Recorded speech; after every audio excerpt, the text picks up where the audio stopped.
For a minute, I was like, where the heck is my mic? Hello, everyone. So my PC has been deciding not to actually connect to my mic, so it actually just doesn't. So basically, when I load up my PC for the day, it just decides, nope, not gonna do it. So, but that's how it is. That's how it goes. So now everything is hooked up, or should be hooked up correctly. You should be hooked up correctly. Also, let me just, I don't know. I'm gonna be honest, I don't know with my mic. Like, I'm gonna put it at like max volume and see what happens. No, I probably shouldn't do that. Oh god. I have it on max gain now, and I'm like, you know what? Let me just put it out. This is the last dot. Because I've noticed, like, sometimes when I'm talking, it kind of gets cut out a little bit, even though that my mic literally is kissing my cheek. My mic is kissing my cheek. Oh, you know another thing I forgot to check, and we're gonna check this right now. I always continuously forget to check if George is online, so let's see. No, he's not.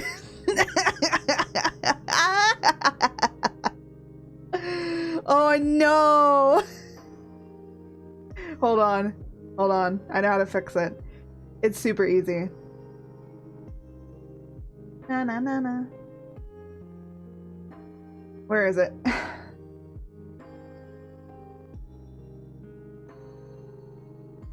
I'm forgetting how to do this. Audio. There we go.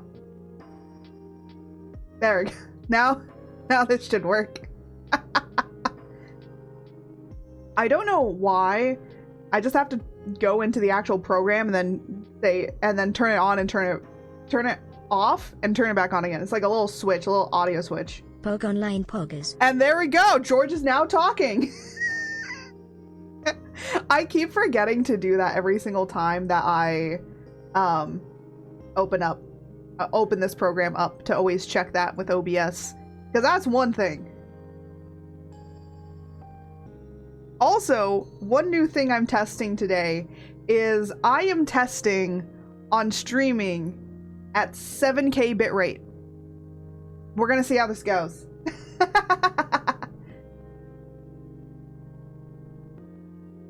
We're like, a lot of this stream today is just testing a few things.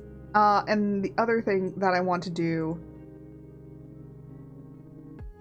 Oh, okay. I didn't do it. All right. I'm like checking things. You know what? Maybe I should put this up like a bit more. There we go.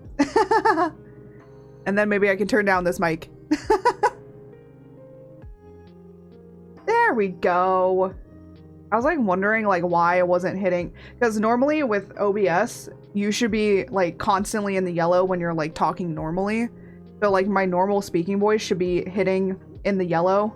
But I don't want it to get caught or cut off. Like, I gotta cut that pee-pee. Oh my gosh. I don't know what I'm saying anymore. I don't know. No. But anyways, today we're going to be working on the Furby model for the most part. So there's going to be a lot of clickities, there's going to be a lot of clackities. So if you like clickety clackety sounds, don't worry, I shall provide that for you. I mainly am going to be focused on working on it, so there might be very little bit of chatting here and there, but not very much. So if you just want to sit back, relax, work along, if you're working at home or working wherever you are, then you can just sit back and relax, and I might just say the most randomest of stuff here and there. So, a lot of things testing today. Not a lot of testies. A lot of testy things. Yes, lots of testes.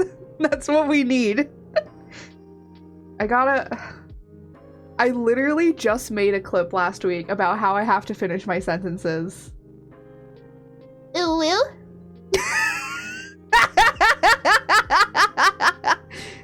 That's a free ooh-woo for you.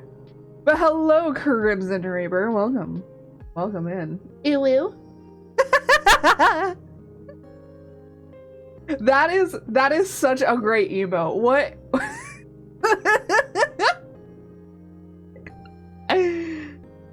I saw it and I immediately just had to respawn. Oh no.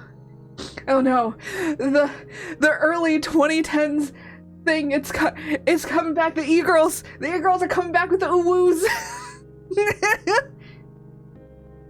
Hello, been a while. How are you? I'm good. It's been a very long while. T. Oh my goodness. It has been a while. Damn. Yeah, because I'm like, I remember your name, but you haven't been around. I'm so glad to see you again. I'm so glad. We've been getting a lot of new people, but it's always good to see old faces. You know, it's good to see new faces, good to see old faces. We like seeing old people here. I should know, I have an old person model. So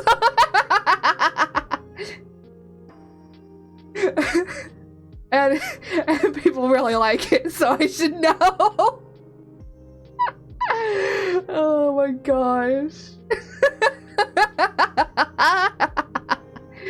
Oh god. I can't stop laughing because I keep thinking about it. Oh my god. My mailman just scared me. All of a sudden I hear something outside. I'm like, what is that?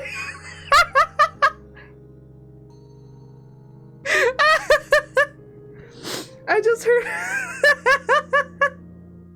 Oh, I'm gonna cry. Well, I don't know. Sometimes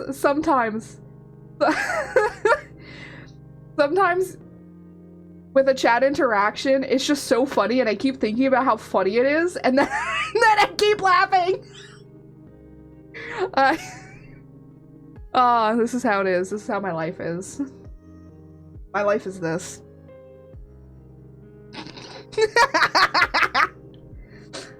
Oh my gosh. I will say though, Crimson, I think the last time that you were here, my audio wasn't so great because my laughs would cut out a lot. Now my laughs don't. You can hear everything. A lot. At least it's not lizard.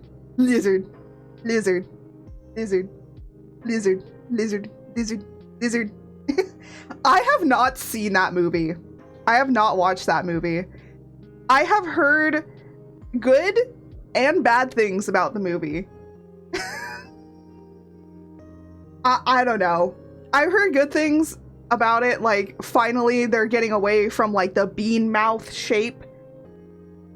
And then a lot of people, when I was going to university, because they had an animation department, we liked to call it the what was it? The Cal Art style. We like to call it the Cal Art style. Because the people that kind of invented that sort of style of art all came from Cal Arts. So that's why. I think last time I popped in on you, I was playing Phasmophobia with the short one and your partner. Wait, what short one? I'm the short one. I'm the short one. I've learned this recently. Out of all of my friends over there in plushie form, I am the shortest. Oi. Ohayo gozaimasu! Why did I don't know. There's short, yeah, I'm the shortest. Obviously, yeah. Oi. Wait, Sleepy, am I taller than you? No, I think we're the same height. I'd be so sad if the more I find out that more of my friends are actually taller than me. I'd be so mad. I don't need my mods to be taller than me, because then they can abuse the short. They can start calling me short more, and I'm like, no. I'm average height. It's just everyone's taller. Everyone's too tall. But man, playing Phasmophobia, I haven't played Phasmophobia in years, like in a year, man. That was a long time ago. That was 2024, man. A lot's changed, as you can tell. I have a whole new model.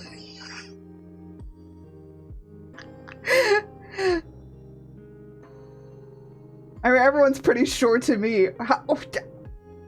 Are you like 6 feet? Because if so, that would make sense. I'm the tall one in the relationship. Where's my stepping stool? Yeah, totally. I'll go fetch your step stool. I'll go fetch your step stool, okay?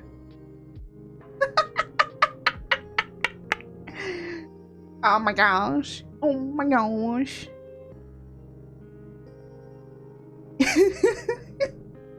I'm 5'11" to 6'1" depending on my social. Oh, but depending on my spinal what? What do you mean you can just change your height? That also sounds really bad. What? I feel like the what? The what meme? That's what I feel like right now. Oh, hello.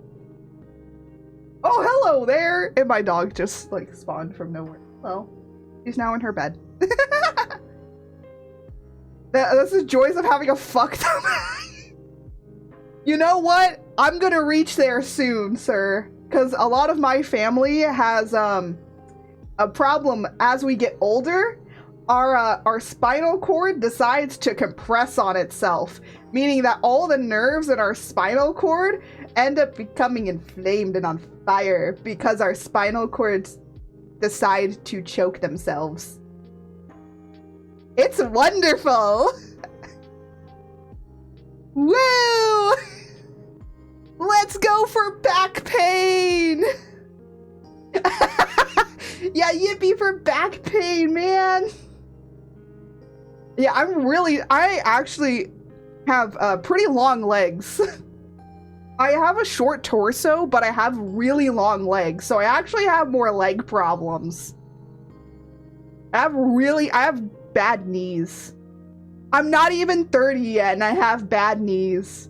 I literally twisted my ankle yesterday just from walking. This is what you look forward to when you get older. I'm not even up to hag level yet, man. And I'm already falling apart. One of us. What? Yeah, I'm becoming one of you. We're getting there. I'm getting up to hag level, man. At least the great thing is I can still be a cute little itty-bitty anime girl on the internet and no one would know. I could be having massive wrinkles out here and no one would notice. Actually, I don't have much of a wrinkly face. I'm pretty good about that. Because I put on sunscreen. It is getting hot, the sun is out, and you know what I do? When I go outside to walk my dog, I put sunscreen on. My daily facial routine for the morning is literally wash my face, put on toner and moisturizer because I have really dry skin on my face, and then I put sunscreen on because I burn. My face burns. My body though tans, which is ironic. Body tans, face burns. There's no in between. Whoa, daily facials, you degenerate. I know, it's such a degenerate thing to do. I take care of myself. How degenerate of me.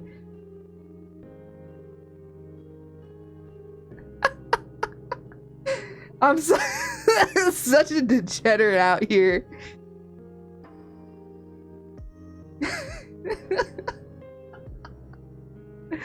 Oh my goodness. But yeah, so how's life been? How's everything treating you? Oh, actually, you know what? I'll talk about this when we start getting into work, so I can like have something to talk about while we work. There's some things that I found and I was looking through and I'm like, I want it. And Made me feel a little bit like a degenerate.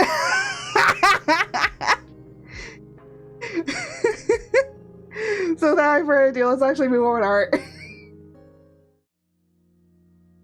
Let's move over to working on the Furby model. Yippee! So yeah, we're gonna be working on the Furby model.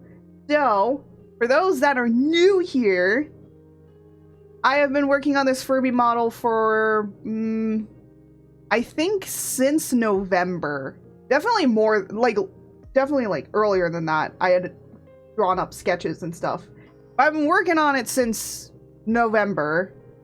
So, you know, it's been a while. But, oh my gosh, why am I getting a frog in my throat? I already have George. I don't need another frog.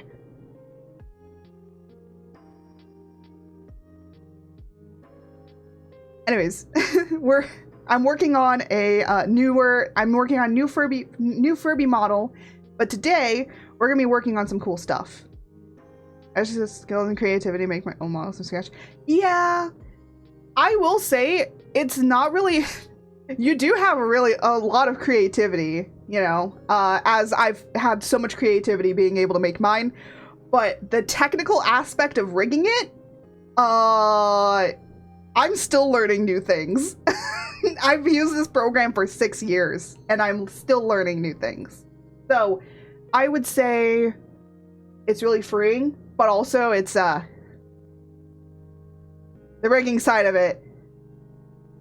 There's a reason rigs cost so much. Actually, if I show you really quickly, I can't like show you everything, but this is all just it kind of like bunched up together. But if I were to open this, we'd be scrolling for a long while. Here's the reason. Here's the reason that models cost so much. This is all just the ears. That's all for just the ears.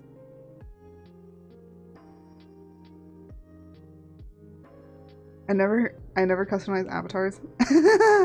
I want to be a blue frog. Do you have it? Do I have it where people can change? Oh, yeah, I gotta update that with stream avatars. Eventually, what I'm gonna have it be with stream avatars is I'm gonna set up some stuff so that then people can be able to customize their little characters for the stream avatars. Eventually, don't worry about it. Talking about customizable models, we will do this eventually.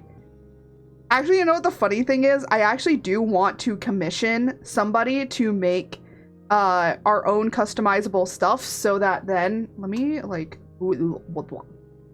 go open this up so we can get where is it?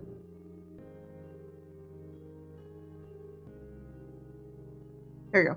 I want to make little stream avatars, but as these guys, which is the chaotics. This is what you guys are supposed to look like. Not the frogs.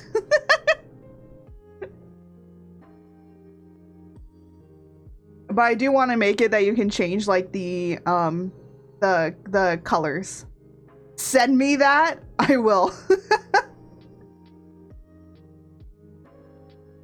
There's me guy and doing models and shit there's limit.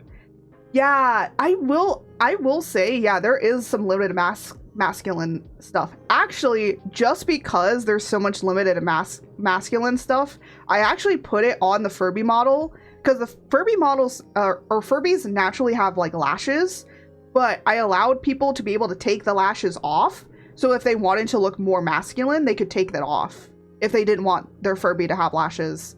So I do have that ability that you can do that. Just because I wanted to make it so that then people didn't have to have lashes on them if they didn't want to. Just because I was like, you know what? There's not a lot of masculine stuff out there. Let me just like do this. Yeah. I try and think about like, you know, with customizable models, you're like thinking more about trying to like provide needs for a bunch of people. And I can't fit everybody's needs. Okay, I'll tell you that much. I can't fit everybody's individual needs, but I'll try and do my best to be able to do it so that then people can get the best that they want out of it. Actually, funny enough, looking at this Furby customizable right now with the hair down and the fluff on top, it actually kind of looks like it's like hair is kind of like tied back a little bit. That's kind of cool. So you can do so much stuff with these, which I think is really cool. In the way of how they kind of are going to be. I need to like layer them around a little bit differently just to make sure that the layering is correct. I was over here using the emotes as a reference, lol. Oh, really? Oh, okay. Let me send it to you then. Here. Hold on. Just because I don't know if Discord will just pop up here, let me just turn this off just to make sure because I have to do screen record for this. Hold on. Let me send this to you. Actually, you know what? I'll send you the reference sheet. We actually have a reference sheet.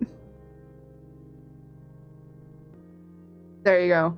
There's actually 2 versions because of the reference sheet. So let me open this up and then let me turn back on. I just wanted to make sure that I opened up on my other screen. We actually have 2 references for the mascot. So you have this taller version, and then you have this little itty bitty cuter squishy version. I also made sure to put all the all the colors. Funny enough, the green fiery color is a reference to my partner, and then everything else is just me. So yeah, we got the horns to match me. We got the chaos symbol there to match me. We got the purple eyes to match me. The skull part is to match like my bones and my teeth that I have, and then all the chaotic like plushy stuff because it's actually like fluffy, like a fluffy cloud. Because I just want to make it look like it's like fluffy and out of like dust and stuff. Horns, you say? Yeah, I got horns. I got horns on. I have horns. My horns are slicked back, but if you notice that it looks very much so that's how the ears are supposed to be. Yeah, the ears, the skull goes up and over the ears. Yeah.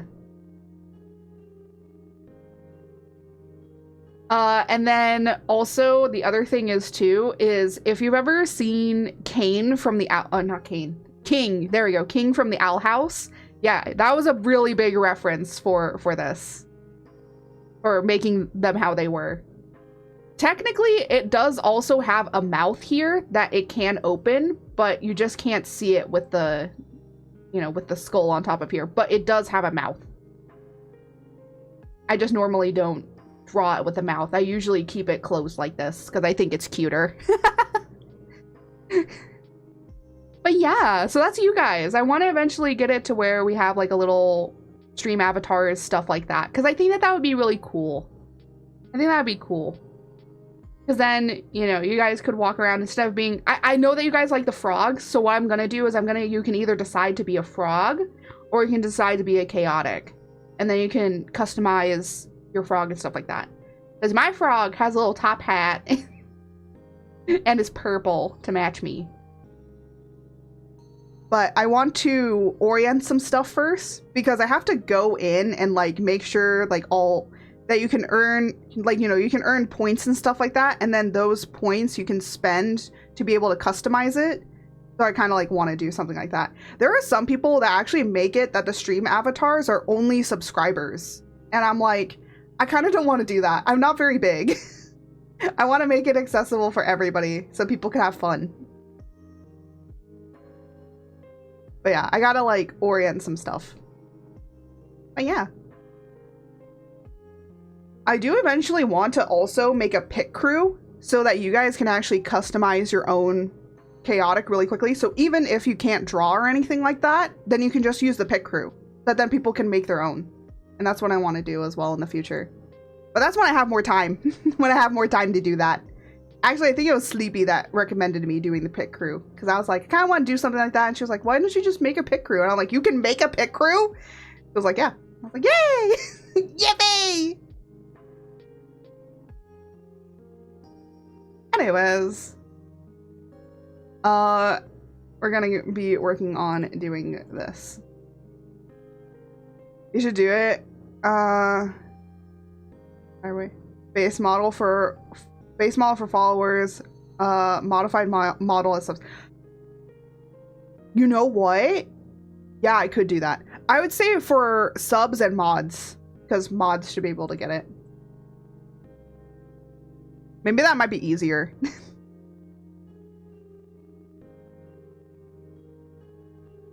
And then you'll be able to tell like who's a subscriber or a mod. Actually, I was gonna make all the mods be able to choose like what color they could have, but then everybody else can like have the accessories. If I make subs only be allowed to put on accessories, and then mods are able to change their colors. But then I can be able to tell who's a mod. And then I can pick them up. Because that would also give people a visual incentive as well. I guess so, yeah. But I like using the stream avatars for like work along or when I'm doing art and something, just because it adds like a little bit more visualness. But for like gaming and stuff like that, or if we're doing like a just chatting, then I'll have you guys up. But for the most part, I usually don't have them up. This is my first time pulling them up after like a really long while. I actually have had stream avatars for a really long time, and I just like ended up not using them anymore, and I kind of shelved it. And then I was like, you know what? Let me bring these back. Let me bring these back. A lot of people really like them. A lot of people really want to do stuff. Maybe if we finish like doing some rigging today, maybe we can also experiment with like trying to do that, and then I can hook it up and everything, so then people can have it. One thing I do want to do is I do want to take away the chat bubbles, because like I don't need the stream avatars to be doing the chat bubble thing. I need to see how I can turn that off. I think I have the program. I don't remember. Yeah, the program's really cool. It's all on Steam. It's like 15 bucks and you get like a whole bunch of stuff. But you can make your own. You can make your own. You can actually commission people to make custom ones. That's why some people or some VTubers have customized ones, because they actually do commission it. It's a pretty penny though. Let me actually go and look up what it is, because it's on there's one person that I have it on. Why? Oh, there we go. There's like one person that I follow that does it. And let me remember how much it is.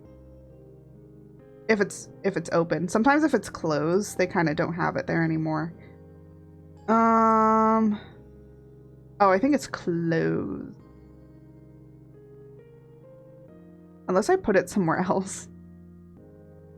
No, that's for videos. Let me see. You can actually see, you know what? I'm gonna pull this out and just so I can show you. I don't really have it all the time that you can be able to see this, because I just have it. I have like emotes things saved for some reason, and then I have like a whole bunch of other stuff. Not my bubble. I'm gonna take away your bubble. I will take away the bubble. Yeah. As you can see, I have like art illustrations and other things that I kind of like save. But this is where I put like... Oh, that's cool. They separate up projects and commissions. I was just like kind of looking at stuff. But I wanted to get like, you know, the pixel art stuff. And honestly, these are really cool like pixel art badges that I was thinking about doing. I actually now have pixel art brushes, so I can be able to do it myself. Because I'm weird that way. And then I was like, I kind of wanted like a stinger, animated stinger transition and stuff. That's why this is here. But yeah, I keep like a lot of stuff. This one's like super crazy. But yeah, the person that I follow, let me see. Oh, they must have closed their commissions. Usually if the commission is closed, it actually empties itself out of here. So I do have like saved stuff in here, but they might have removed their stuff. So, but anyways, let's go back to rigging. Let's go back to rigging. Oh, I keep forgetting that that turns that off.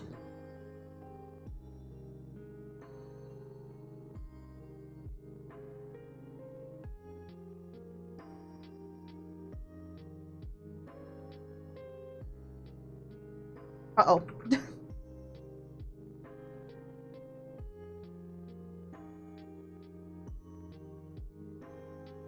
PC, I know, this is a lot to process, but you can do it. You've held on so far. Honestly, my computer can actually handle this stuff. It's definitely a beefy computer. It can run Monster Hunter without me changing much. But sometimes it's just like it needs, because my OBS is up, because my streaming stuff is up, it's it going. I can hear the fan. It's quiet, but sometimes, you know.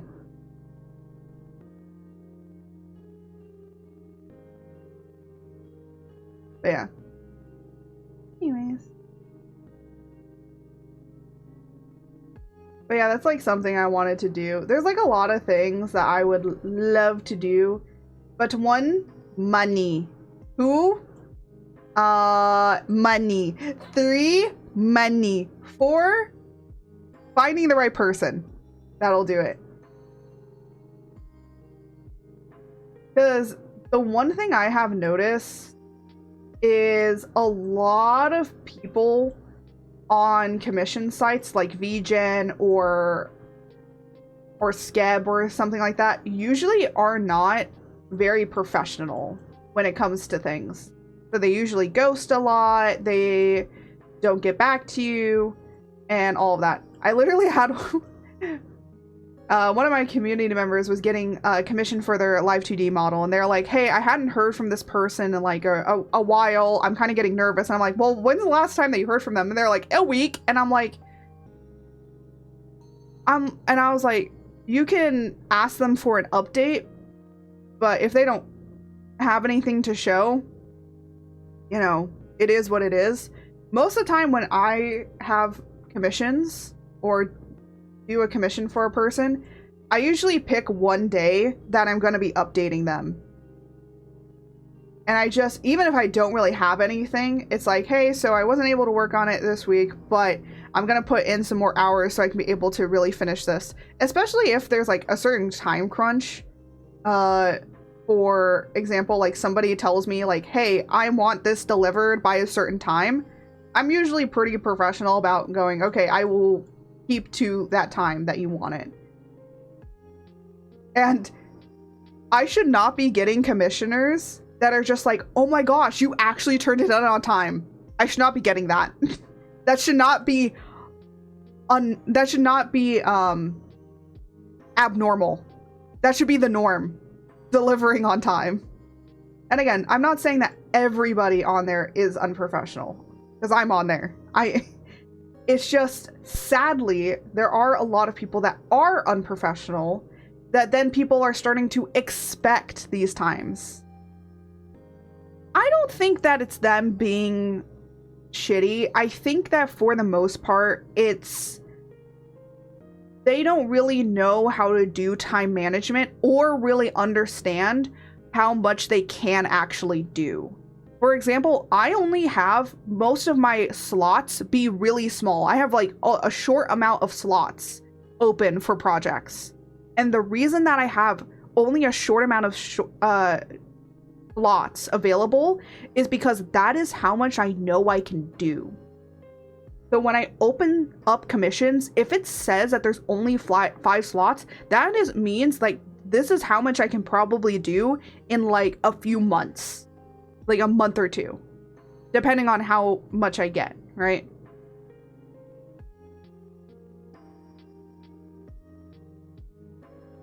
And I'll only take the commission when I know I can complete it.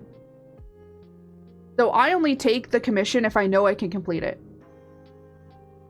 And I know that I can do it. I only open up my commissions if I know I can complete them. Which is very unheard of when I talk to other people that have commissions open. because you can get burnt out really, really fast by doing it. And actually, the reason I'm even making this customizable is because I know that people really highly request me to make the customizable Furby. Or to, you know, get the, to have a Furby model. Because a lot of people like the Furby model. So that's why I am making this, because I don't feel like this year, at least around this time, I'm going to be able to actually open up my commissions to make Furby models for people. So I'm making this so that people will be able to have access to it, even though I might not be open for commissions. Then people can at least have this to have for a temporary, and then if they want to, they can come back and they can ask me for a fully customized, right? I'll have to be able to commission a model from somebody, but money and inability to put my thoughts into reality. Yeah, I can understand that. You can actually commission a person to try and make a character sheet for you. Honestly, that's what I've been thinking about doing, is actually opening up character, or basically instead of having a character sheet for you, it'd basically be like character brainstorming to help people that can't get their ideas down. I'd basically put a mood board you would pay me, I would put a mood board together for you, we'd brainstorm through things, and just really kind of be a second hand to really help you to make a really good solid character design, right?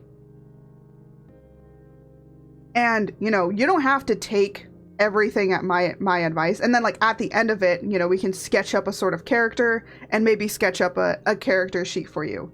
Now, of course, that kind of consultation and stuff like that is going to be a lot of hours. It's going to be a lot of chatting and talking and just going through a lot of things and a lot of time out of my day to do. So those are going to be very expensive depending on how much you want to get done, right? So it's like, if you want to just have a mood board together and kind of just get a sort of sense and idea, so that then you have something to be able to go to a character designer or somebody that makes character sheets, then you have something to go to them with, right? So like that would be like the cheapest option. And then the next option would be like, I make a character, like whole character design for you, but it's not a whole character sheet. And then the next upgrade would be a whole character sheet. That would be probably, you could either do a 3-point turnaround. 3-point turnaround is, oh, do I have, oh no, there you go. 3-point turnaround is this, where it's three, so it shows the front, it shows the side, and it shows the back. That's a 3-point turnaround. Or you can get a 5-point turnaround, which is a basically 360 of the character. That's actually really helpful if you want to get a 3D model, actually. A lot of people don't do 360 turnaround, or like, you know, a 5-point turnaround like that. And I'm like, you should get that if you're going to be looking into doing a 3D model, because that is so helpful. As a 3D modeler, like, this is fine, but getting more views just shows me more how everything is connected. But definitely the front, the back, and the side is also very beneficial. But I think like doing something like that is something that a lot of people really don't do. And it would just be more helpful to the people that kind of want to be able to voice what they want, but they just kind of don't know how to go about doing it. And it's like, with me being an artist and doing a bunch of character designs and also just, you know, researching a lot of different things that are out there, and kind of also as a writer understanding like how to build things and how to put like certain details into stuff, and all of that is also there, you know. But it's like, at least you have something to start with, and then you can be able to go to a model artist or to a person that does character sheets and stuff like that. You could be able to go to them and say like, hey, this is like kind of something that I want, right? Basically, instead of getting an AI to do it, you could get me to do it. Because I probably will know a little bit more compared to whatever an AI is gonna ever pump out. So that's like something I was thinking about doing, but I don't know if I want to do it because again, it's like, you know, you're gonna have to take, oh, what the heck?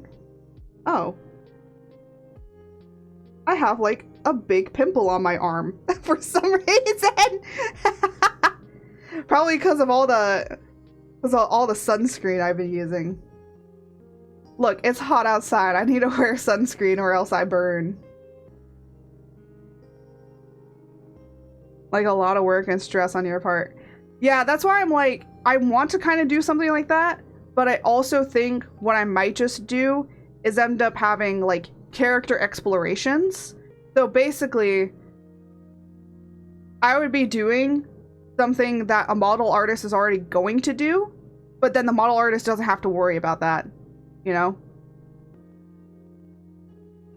So that they can just focus on making the model art, and they don't have to be doing like all this time sketching up a whole bunch of different things. Let me like show like an example of like character explorations. Oh, here's a 5-point turnaround, by the way. It's like this. This is an old version when I had the green earrings, because now I have blue. But that's a 5-point turnaround. You'll see a lot of this with animation. 5-point turnarounds with animation. That's the reason I learned this, is because of animation and because of 3D model design. Because you're gonna need to learn that for a lot of different things. What was it? Oh, character exploration. Yeah.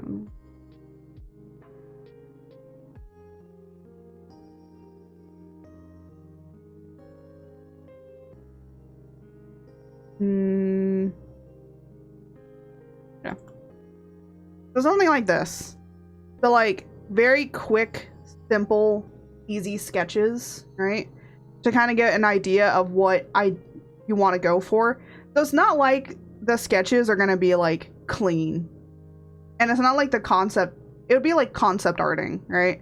So I'd basically help you with a concept, and then you take that and you can go to a character designer, or you can go to an artist or whatever, and then they can make it, they can like take it, maybe even refine it much more, and then make a final version, right? That's what I was thinking about, because I like doing this. I like doing this. It is a lot of hard work, but you end up with like pretty interesting results. Oh yeah. These are actually all concepts for future models I want to do, actually. They're not finalized, but they're fun. They're fun ideas, you know? One person especially loves my jester. I really like the jester as well.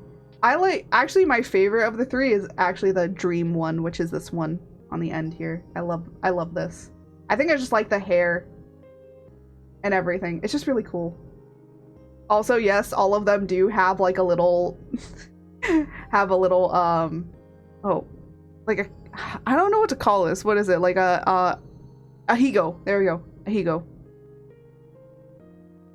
It'll be a long time before I can afford that. Yeah.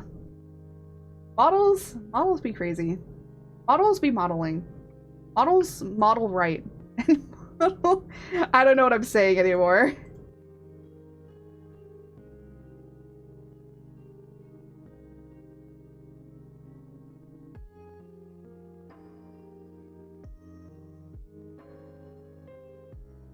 And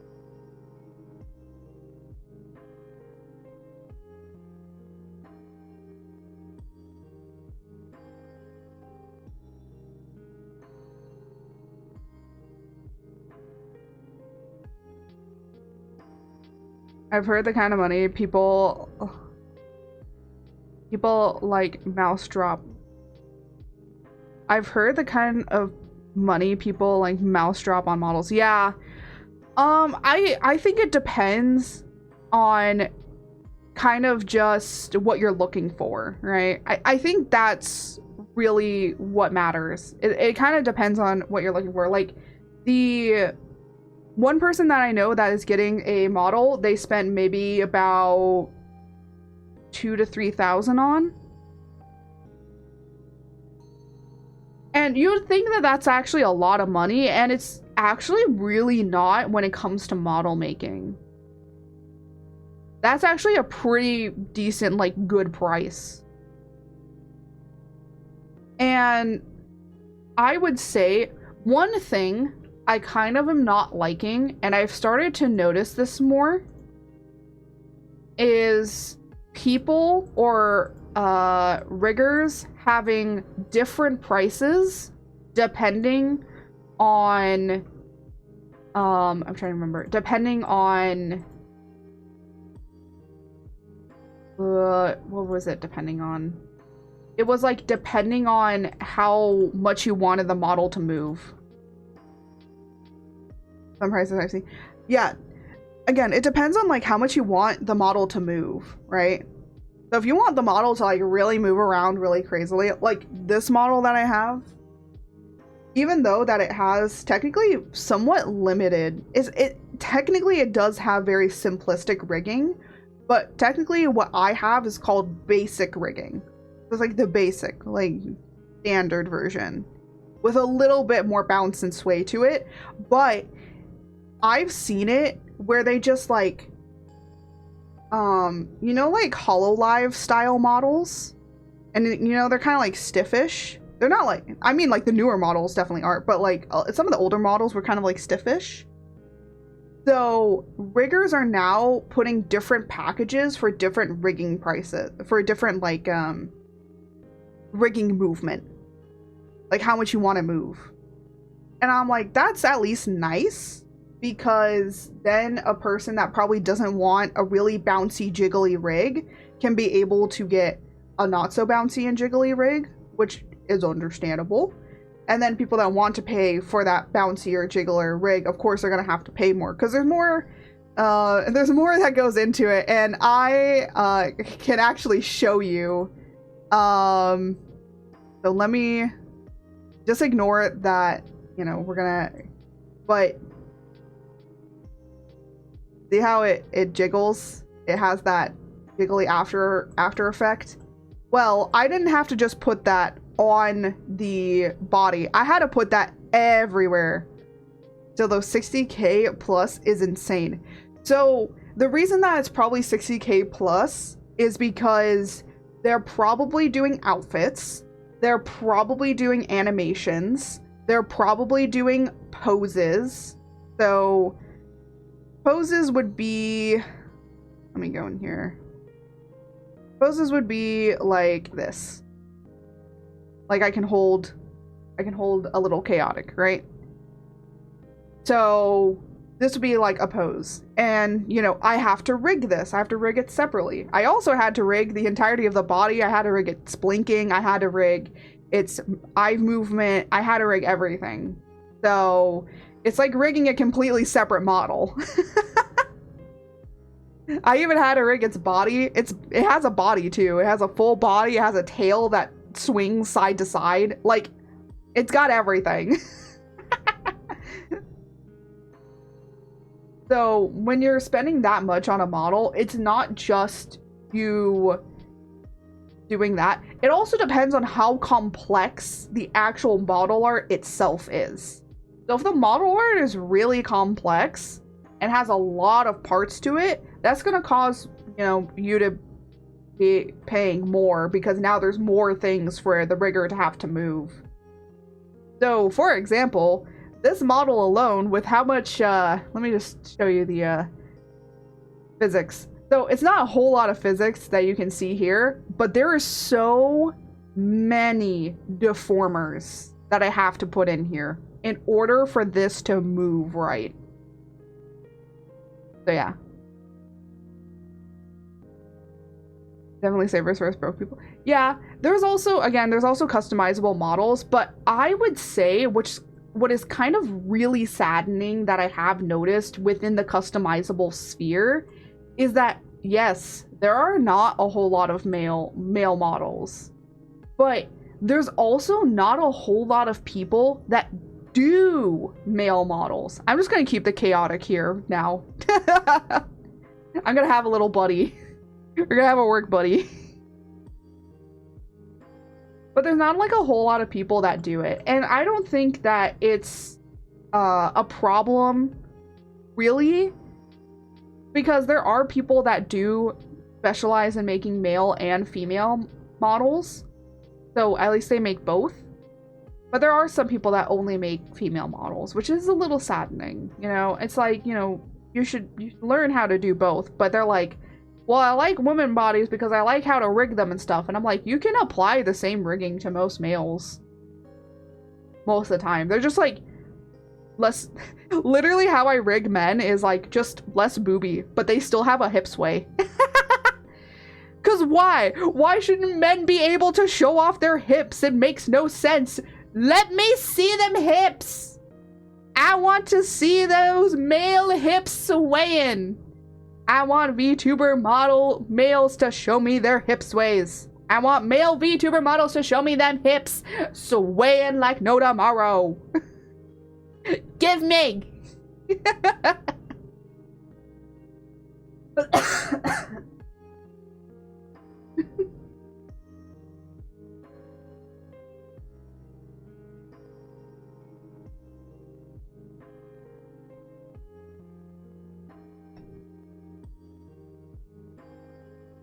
Oh, nope, don't put a deformer on.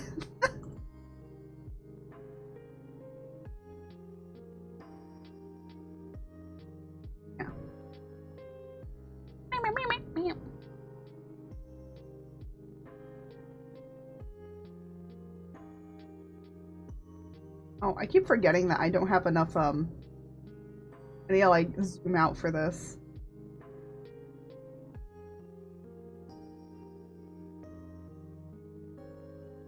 And then I'm gonna actually up it.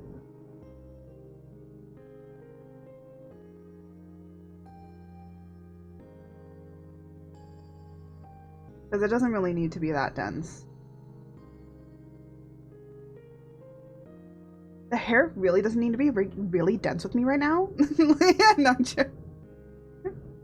It's longer, so I usually try and make it not as dense compared to shorter hair. I will say though that this is the longest that the hair is gonna be. I'm gonna have it that you can be able to customize it to be shorter. So if people want really nice short hair, they can. Oh my god. I'm trying to grab that.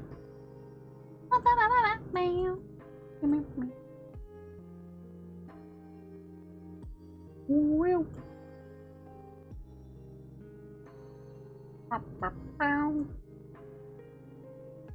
Yeah, I might need to make it a little bit more dense.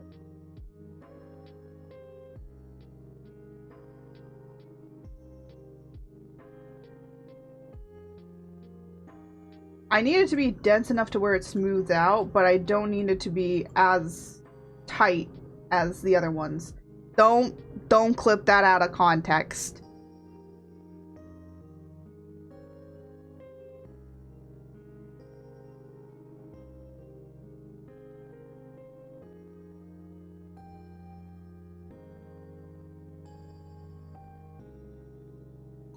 I swear, most of my clips are just so out of context. No, it's good. It's okay. It's good. What?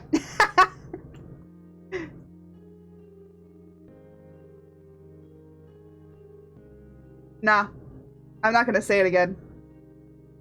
Too bad. Too bad. You missed it.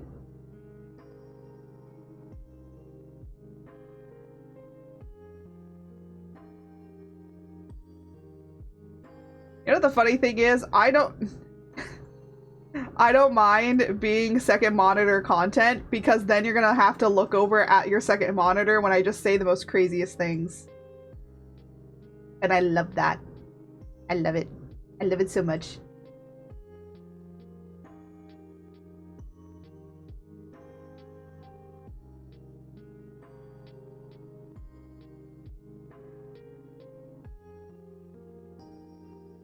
Yeah, I'm gonna have to fix that.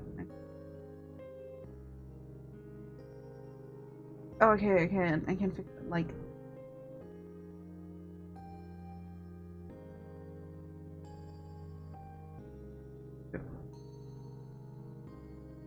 There we go. I'm trying to, like, do it so I don't have to fix it later. What?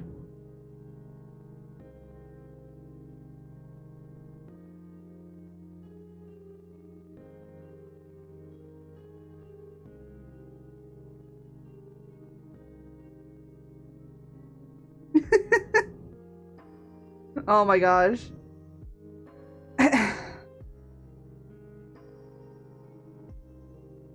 It's fun to make sleepy so I can guess what they heard. Yeah, it is.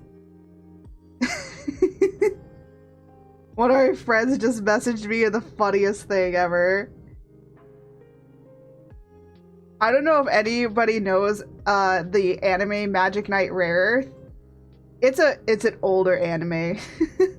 Let's just say if you were to watch it, funny enough, it's on Netflix now. Both seasons are on Netflix. If you do watch it, just know it's old. And she's worrying about, she was listening to the soundtrack. She's messaging me in real time. She's worried. She's worried about she's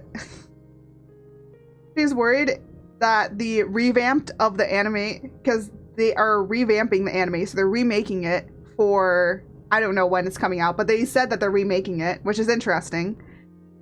And she's just worried that they're gonna change a lot of things, or hopefully they stick to the original, like the original manga. I hope they stick to the original manga, because the original manga sounds like way cooler than what we got in the anime. Not to say that the anime wasn't too far off from the manga. It's pretty spot on until it gets to, like, near the end. It's got a little bit of some anime ending to it, but the ending is still technically the same as it is in the manga. But it's a really good show. It's got, literally, I'm not going to kid you here, it's a bunch of different genres in one. So if you like mecha animes, guess what? It has that. If you like isekais, guess what? It's also an isekai. If you like fantasy and magic and all that sort of stuff, guess what? Fantasy and magic. If you like magical girls, guess what? It's also that too. If you like twists, like really big story twists, it's got a lot of good story twists to it. Okay, it's like really good. It's some of the jokes, you're gonna be like, this seems really on brand for the time. So just kind of ignore some of the jokes and you'll be fine. You'll be fine. But yeah, I highly recommend Magic Knight Rare Earth if you haven't watched it, because they are remaking it, which is cool. And I'm a little excited. It was announced like last year that they were going to be remaking it. We actually got some visual art of it, and that's it. We haven't heard anything since. Which I don't know if we should take as a good thing or a bad thing. When you don't hear about something, it makes me worried. Because I'm like, ooh, what they doing?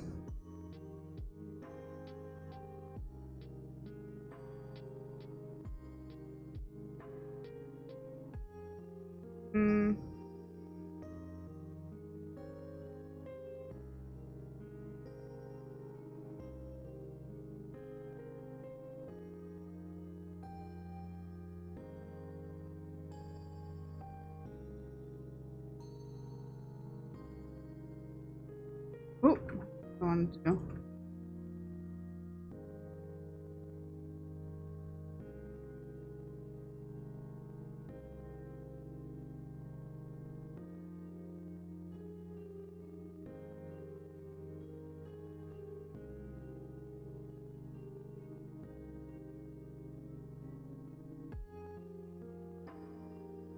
I don't know why she texted me that so randomly.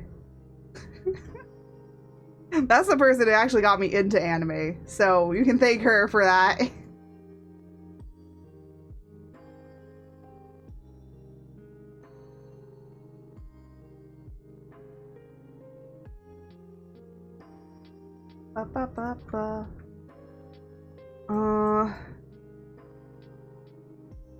That'll do. That'll do, Donkey. That'll do. I don't know why I went with Shrek so suddenly.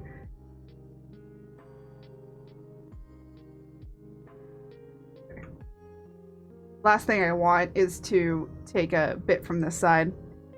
Anime is a good escape, especially for those of us. Yep. I haven't actually been watching a whole lot of anime. I need to finish an anime that I was watching, but I might actually pick up the light novel for it, which is what is it? The Other Worlds books depend on the bean counter. It's a BL, but it's like not intense, you know?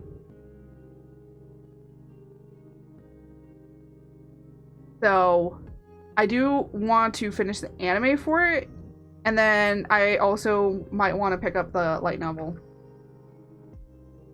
as well. Alright, there we go. We have Wavy finally done. That took way too long. Yeah, we have Spiked, and then we have Straight.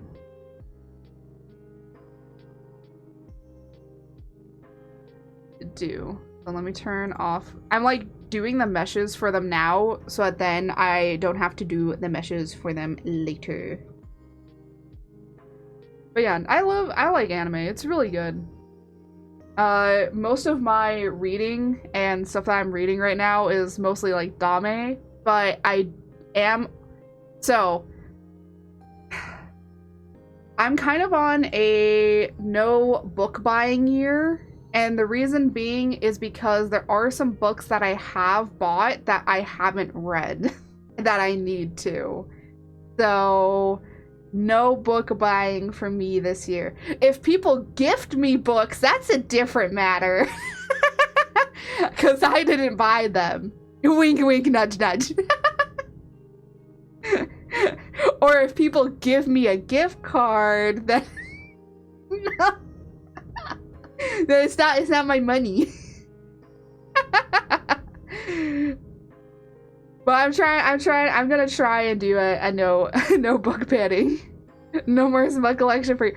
Actually, you know what the funny thing is?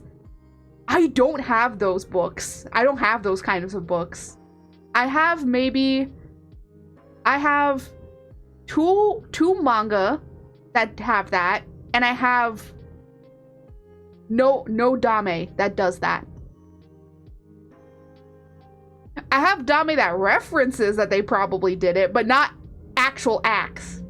I have two actual books that do make a reference, but again, most of it is like Fade to Black. I know, irony. I don't actually own those, even though that I say so much shit. You only have to ask Mara. True, that is true. It's not like a whole entire thing. No, I'm gonna be honest. I don't mind like 18 plus scenes in books. I really don't. It's just more of, even though that there are 18 plus scenes, I don't mind them. I personally just don't want to read it unless like I know that's the book I'm reading. Like, okay, I almost picked up ACOTAR, but then people told me what was in the book, and then I'm like, but that's not how you advertise the book. And they're like, oh, well, you know, it's only like a few chapters. And I'm like, how many chapters? And they're like, oh, don't worry, it's at the end of the book. And I'm like, I don't care. Because then people were telling me, no, it's like a third of the book. I'm like, if a third of the book is just that, I'm not picking it up. You guys were selling this as a interesting fantasy story, and now you're telling me that it's not that. So yeah, that's why I don't like those kinds of books. So I decided I'm never gonna read ACOTAR because of that. I literally have watched someone else that basically is like, I read ACOTAR so you don't have to. And I'm like, yes, thank you. Give me the synopsis. The synopsis, though, of the story sounds really interesting. I do kind of like it, but it's not going to make me pick up the book.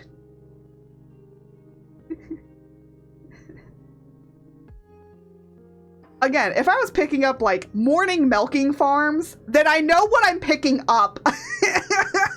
I know what I'm picking up. I know what is gonna be in there. I know what it's gonna be, right? But if you falsely advertise a book to me, I'm not going to pick up that book. And I feel like with a lot of publishers, that's unfortunately kind of how it is. Because a lot of the time, publishers are just not really saying what's in the book. They're saying what the tropes are. Because someone was talking about this. They were like, yeah, publishers aren't really advertising what the book, like the synopsis story of the book is anymore. They're just telling me what tropes are in it. And I'm like, yeah, I'm not picking up a book because it has a certain trope in it. Okay, I'm picking up a book because I like the synopsis of the story. Like, I like what is there, or what the writer is trying to achieve. Now I want to read it because I want to see if the writer was able to achieve that, or like, you know, actually, even though that wasn't exactly what I thought it was when picking it up, I still enjoyed it. There's like one book that kind of did that for me, which was, I picked up Iron Widow. One, because I was kind of interested, because they were saying, like, it's very heavily anime, mecha inspired, and I actually hate mecha animes. So I was like, you know what? Let me just pick this up. This is something I don't normally read. I just want to pick it up, see if I like it. I read the first 2 books. I'm waiting for the 3rd one. So that goes to show you how I am.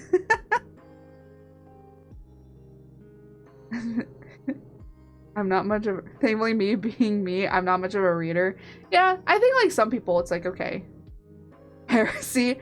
It's not really heresy. It's more of like I picked up a book that I normally wouldn't read and actually very much enjoyed, which is actually really good. Mecha's where it's at. I'm sorry.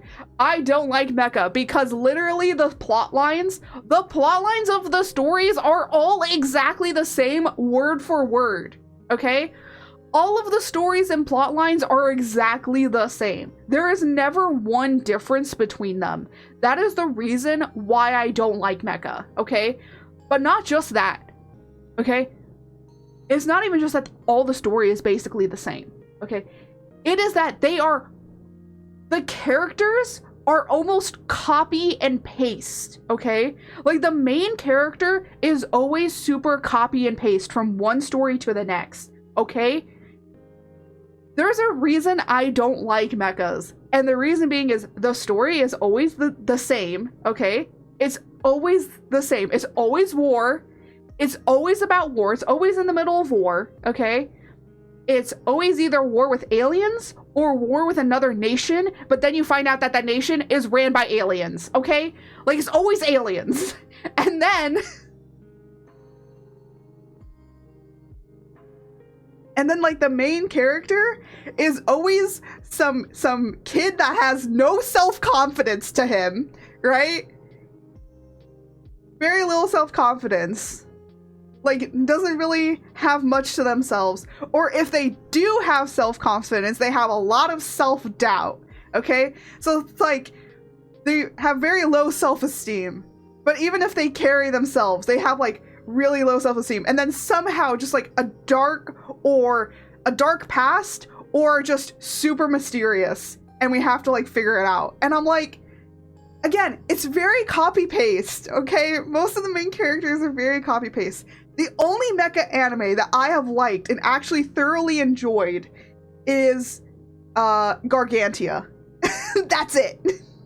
And the reason being is because 1, it's not aliens. 2, it's not a war, And there is technically a war going on in the background, but we find out that that war, it's all humans. Like, it subverts the expectation of what a mecha anime is. And I'm so happy. And that is the only mecha anime that I like. It's not even really fully a mecha anime, I'll tell you that much. Also, Magic Knight Rare Earth. Magic Knight Rare Earth also is my only favorite mecha anime.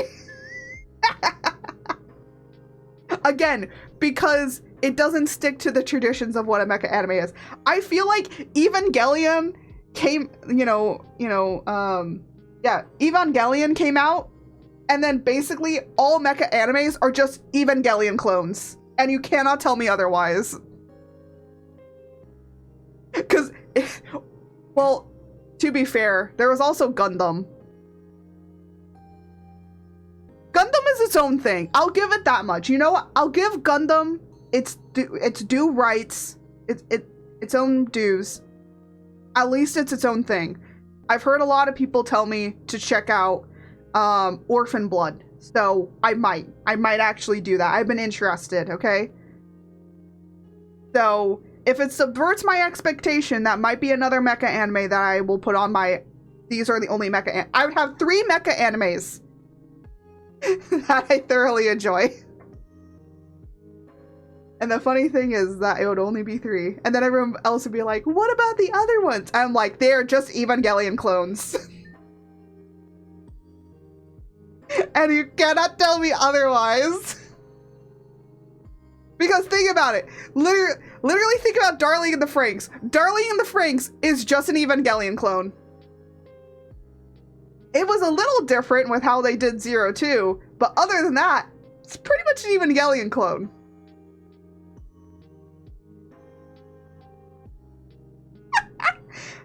I hope that I have thoroughly messed around with all mecha anime enjoyers, because now you have to understand how I feel.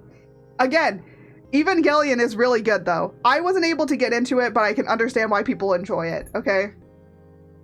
This also isn't to hate on mechas. I'm just saying my personal opinion is that they are all Evangelion clones and there's very little difference between them.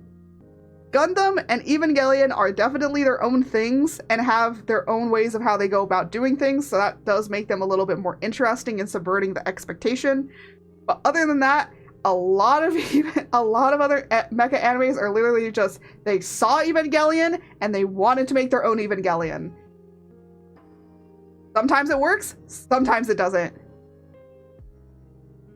You might like Knights and Magic. What's Knights? Is that an anime? Knights and Magic? I do like magic though. I like magic animes. I like magical fantasy animes. It's a mecha slash reincarnation. Really? I like reincarnations.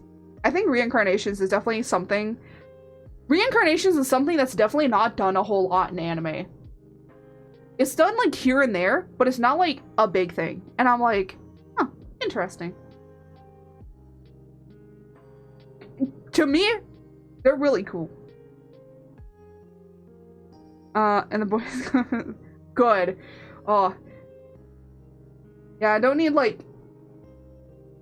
Again, most of the protagonists I think are just Shinji, but in a different font. Most of them are just Shinji, but in a different font. Not as terrible as Shinji. It's done a lot. There's a whole genre. Okay. I do not count isekais as reincarnations. I don't count them as reincarnations, and there's a reason. There's a reason that I don't count them as reincarnation, because the actual terminology of a reincarnation means that you get a whole brand new life, and you do not remember who you were in that past life. Isekais are not reincarnation stories. That is why I do not clarify them as reincarnation stories. They are migration stories, okay? They are migration stories because you migrate into a different body and now you have to learn an entire new language and new people and new culture, okay? Like when you immigrate to a different country and you have to learn a whole entire new thing. So isekais are technically immigration stories. I rest my case.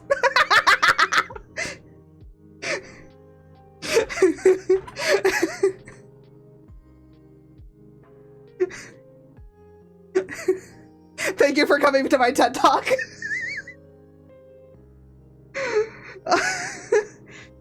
Oh, it's a story through history about people remembering their past lives. I mean, yes, there is that, but even though that those people can remember their past lives, I'm not saying that everybody does, right?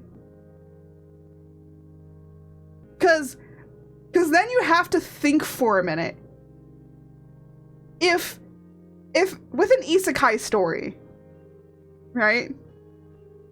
If you die here, you end up in another place, then technically that means that everybody in Japan, when they die, they end up in another world. That isn't reincarnation. Because reincarnation actually comes from the idea that you are reincarnated back onto the same planet that you died on. And that doesn't happen. They get transported to another world. And emphasize, it says transported, okay? They always say the terminology is transported or migrated. They never say reincarnated into another world. It's always, I became the blubbity blup in another world, right? Like I became this thing. Like I transitioned into this body, right? But they never say reincarnation. I'd have like isekai to a different planet, you know? Without things are, who knows? That time I got reincarnated. Yeah, the other thing is, that time I got reincarnated as a slime implies that he dies and he goes to a different place. Think about that. Think about the title. That time I got reincarnated as a slime. Okay, well that is reincarnation, but that's like the only one I've seen that says uses reincarnation, at least within its title. But you also have to remember that that might not be a direct translation.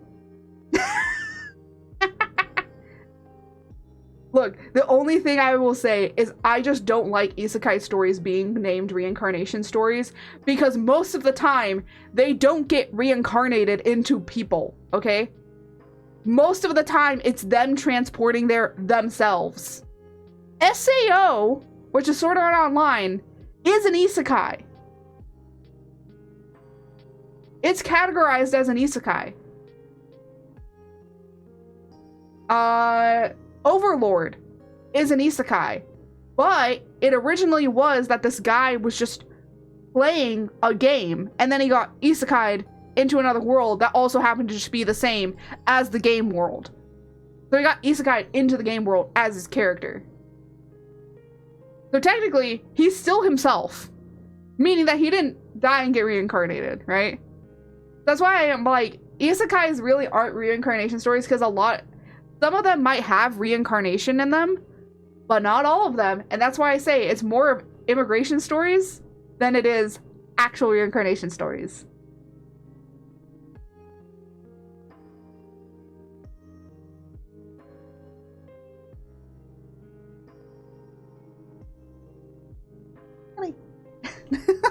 We need to move on. I've been talking about reincarnation stories too much.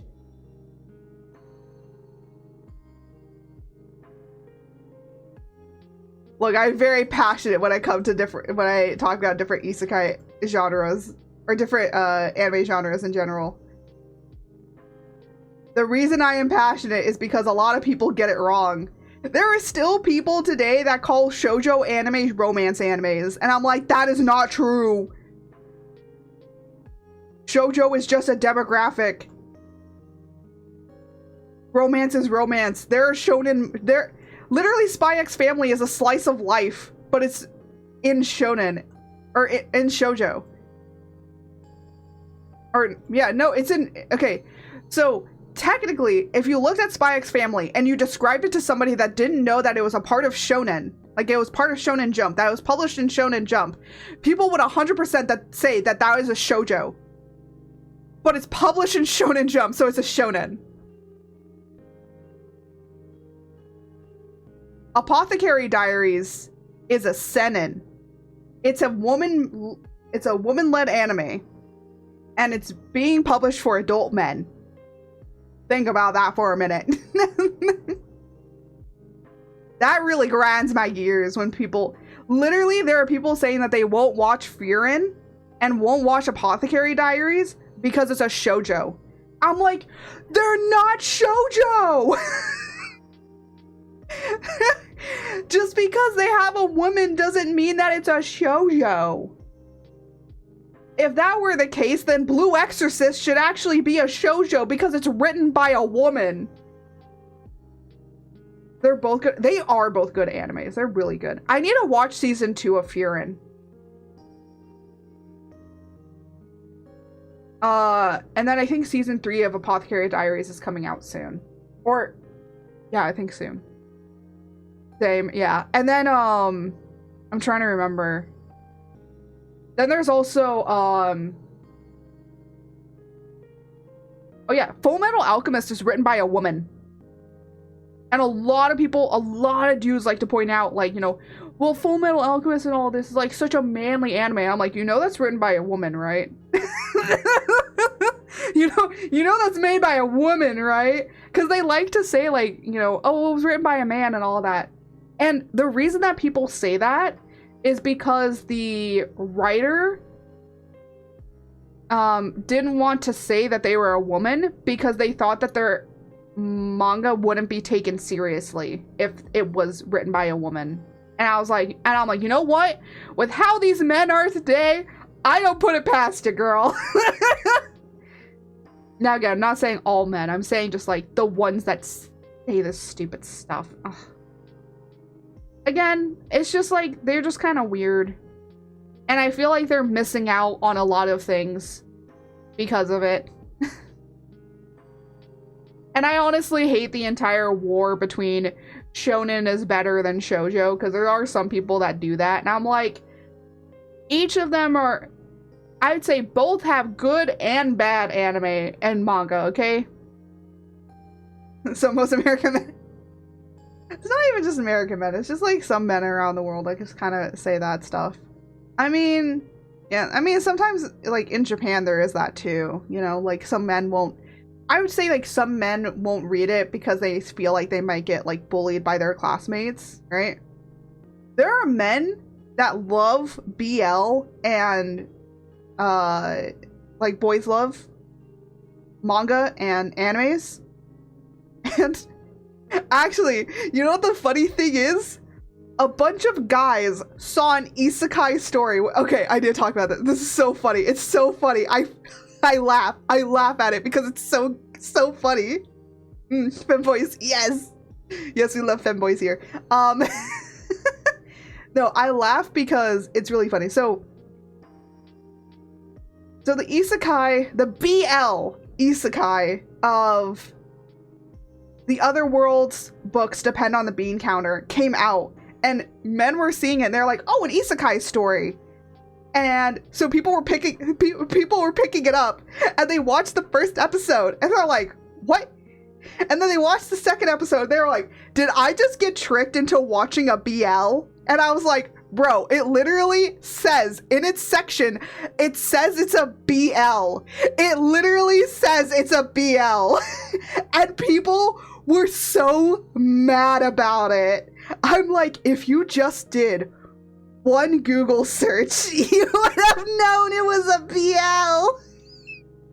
On the cover, it's two guys looking lovingly at each other. Yeah. Like, come on, man. To be fair, there's another anime that is coming out that a lot of people also speculate might be hinting at a BL, but I just think that it's two guys just being dudes and hanging out, you know. That's true. You know, as the goddess of chaos, I've learned, and a monster girl, I've really much learned that humans are not that bright. Because I am also not that bright. We cannot be bright together. We all share two brain cells, and they just need, sometimes they need a little help. Oh, and ad is going to be starting in a minute. So I hope that you guys enjoy the 3 minutes of ads, just to make sure that no one gets any more props. You know what I mean? I'm gonna get some coffee. Yes, go get coffee. I actually finished. I don't know if you noticed. I finished my coffee. No, I finished my coffee a while ago. I feed off of other people's energy, so the energy that you guys give, the more energy that you get back. Oh, I gotta do. Oop. And then come down here.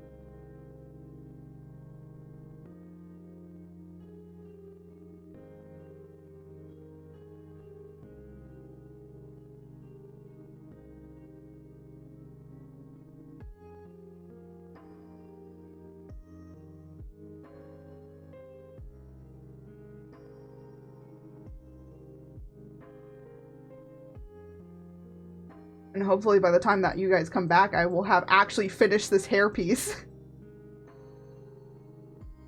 Oh my gosh, I'm burpy. I'm so burpy all of a sudden. I took in too much air because I was talking too much. What happens when you talk too much? You take in a lot of air. And now they call you an airhead.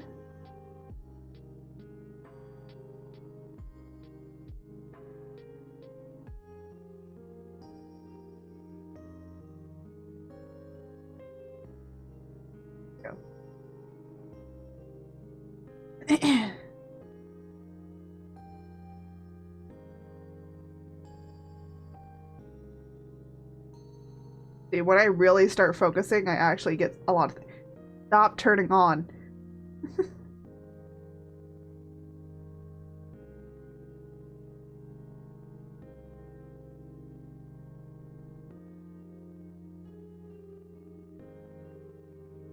I really need to clean my monitor. So much schmutz on it.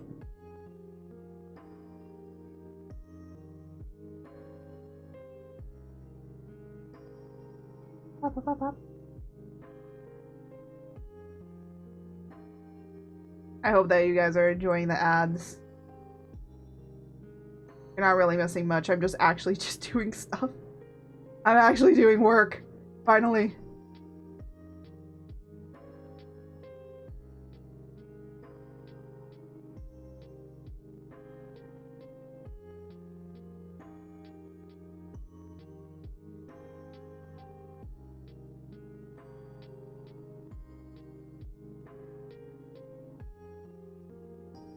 Yes. Yes.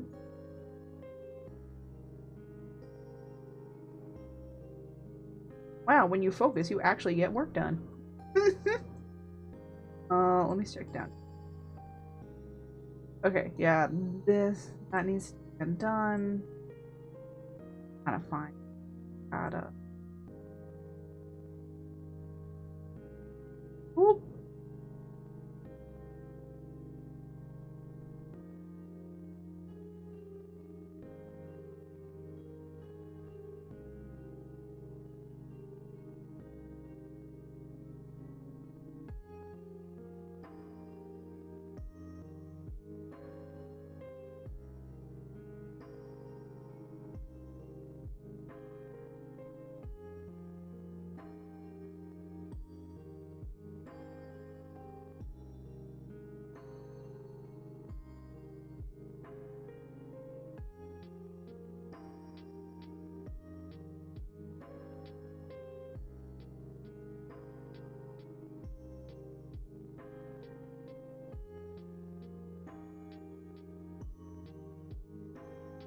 Hello everyone, we back from ads. How were the ads? I hope that they were weird, and I hope that you enjoyed whatever chaotic ads decided to show up today. Because I have no control over them, and I don't know, and I never know what you guys get. Because every single time, it seems always weird.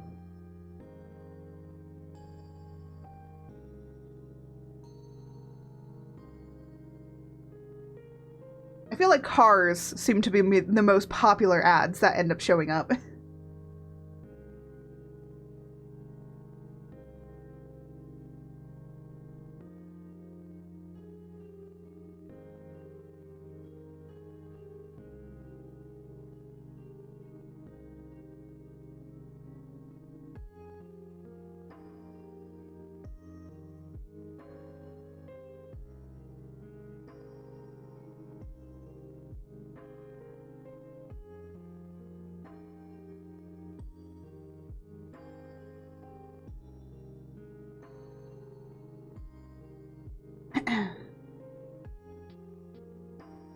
Yippee! I've been like slowly getting through the other things that we need mesh. I like that we are still stuck on meshing. I thought that we were at least going to be getting up to maybe doing some rigging instead of doing the meshes. I was trying to do the meshes earlier today.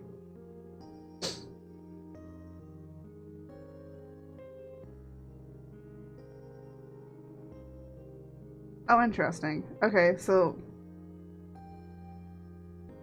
we'll just do that, and then I can copy that. Copy that, router. I don't know what I'm saying anymore.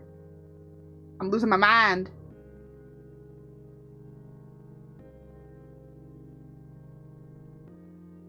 Oh. I gotta like double clicking back, and that's what happens when you have a combo starts about anime. I know. You just never finish.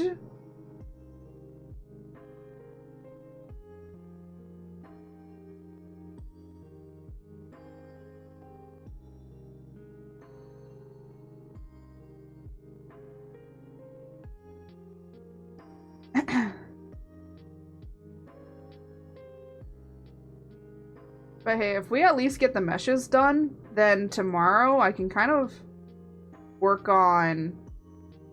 Because tomorrow in the community Discord... coffee, yeah. We love coffee. Cup. I don't know if anybody remembers Hoodwinked, where that one squirrel just like absolutely goes crazy for coffee. Oh. Hoodwinked was such a good anime, or not a good anime. Not anime, was such a good animated movie. It was weird. It was a weird movie.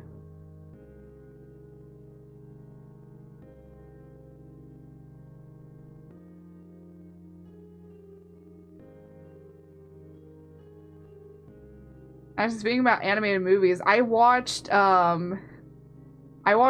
Robots the other day. I don't know if anyone remembers that movie either. That movie got really popular on TikTok, like, suddenly. I don't know why. A lot of, like, older movies are becoming, like, really popular.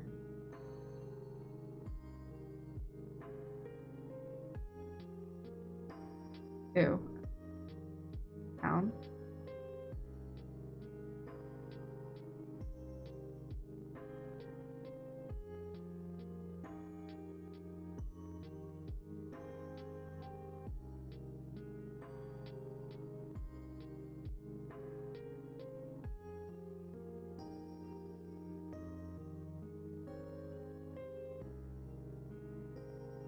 How did I do this? Oh, I moved the other one up. Okay.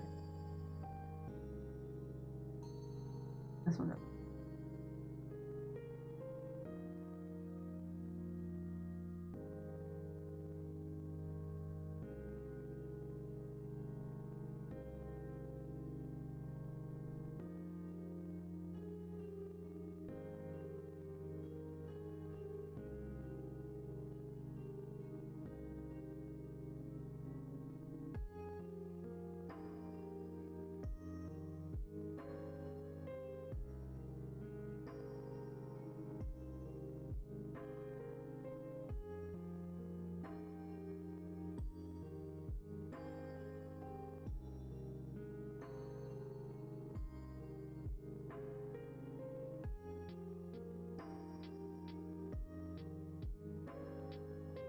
Oh, great.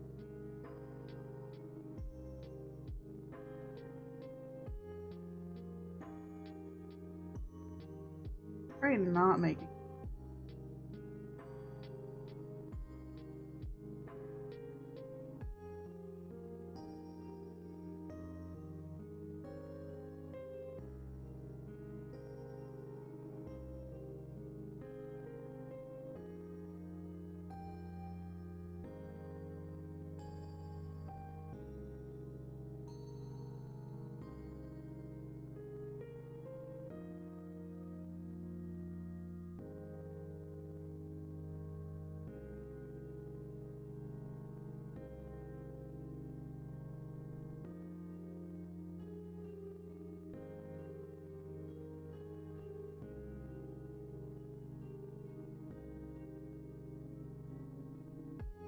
You know what? Speaking about animation, did you guys see what... Wait, hold on a minute. Ew, sunlight. Oh no!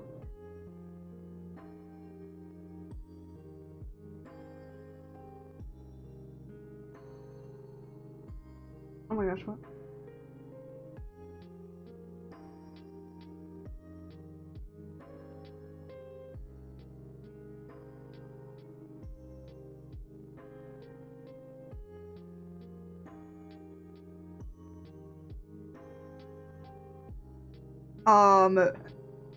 Did you hear what happened at the Oscars? Or, okay, I haven't heard everything, but I just heard, like, that they cut the mic for the person, because they were, like, doing the acceptance, like, the acceptance speeches.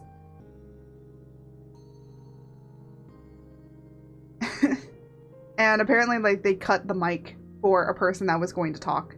Because, like, one person was talking for the acceptance speech, and then another person started talking, and they, like, cut the mic for him and all that sort of stuff. A lot goes into an award show, and it could just be that they were told that only one person was going to do a speech, but then another person started doing a speech, right? And maybe they got told that only one person was going to do a speech, and that's why it was weird. But even still, like, they don't really know who's gonna win completely.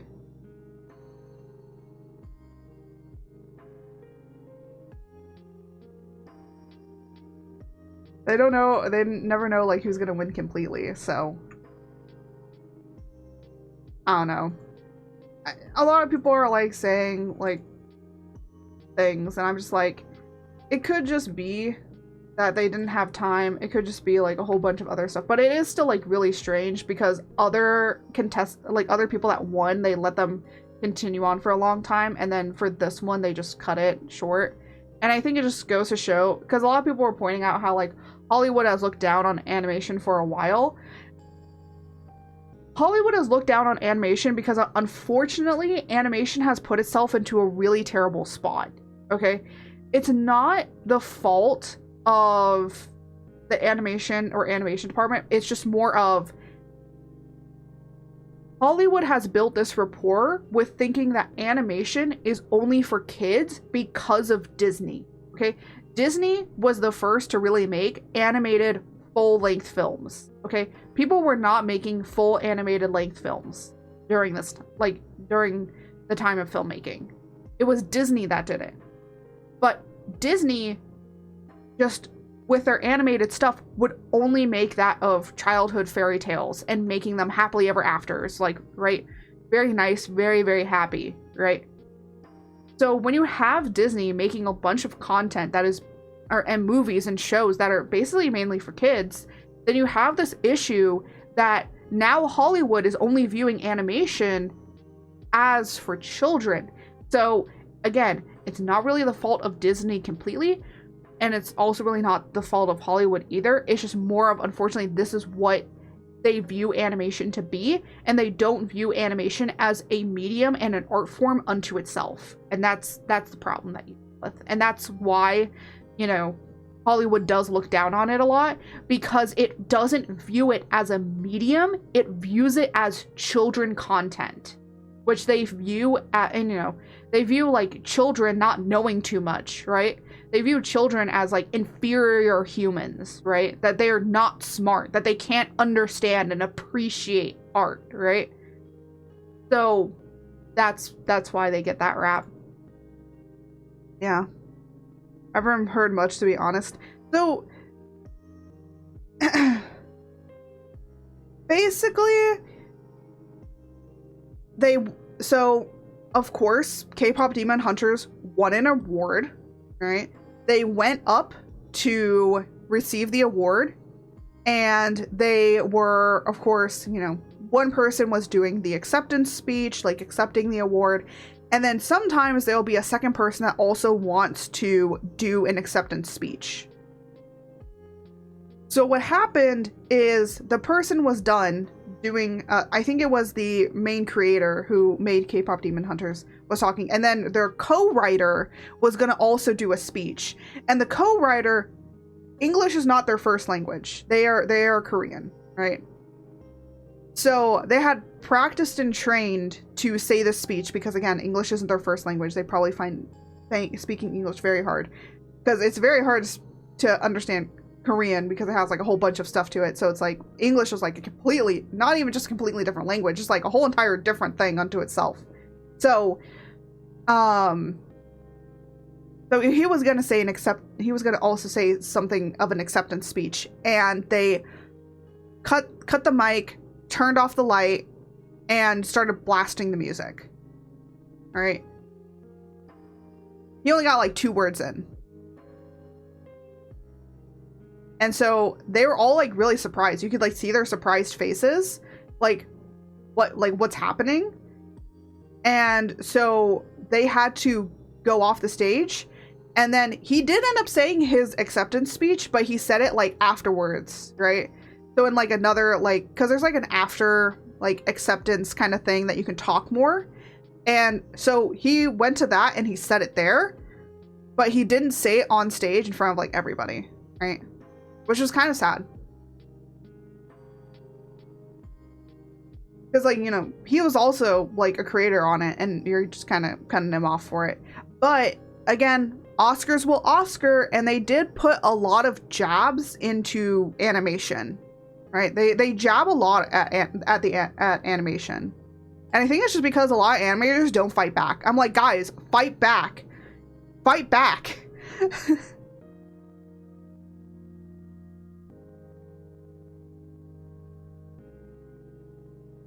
But, you know, they just don't want, I would say that they don't want to stir the pot, and they might feel like by pushing back that people might be like, okay, we'll just get rid of the animation area.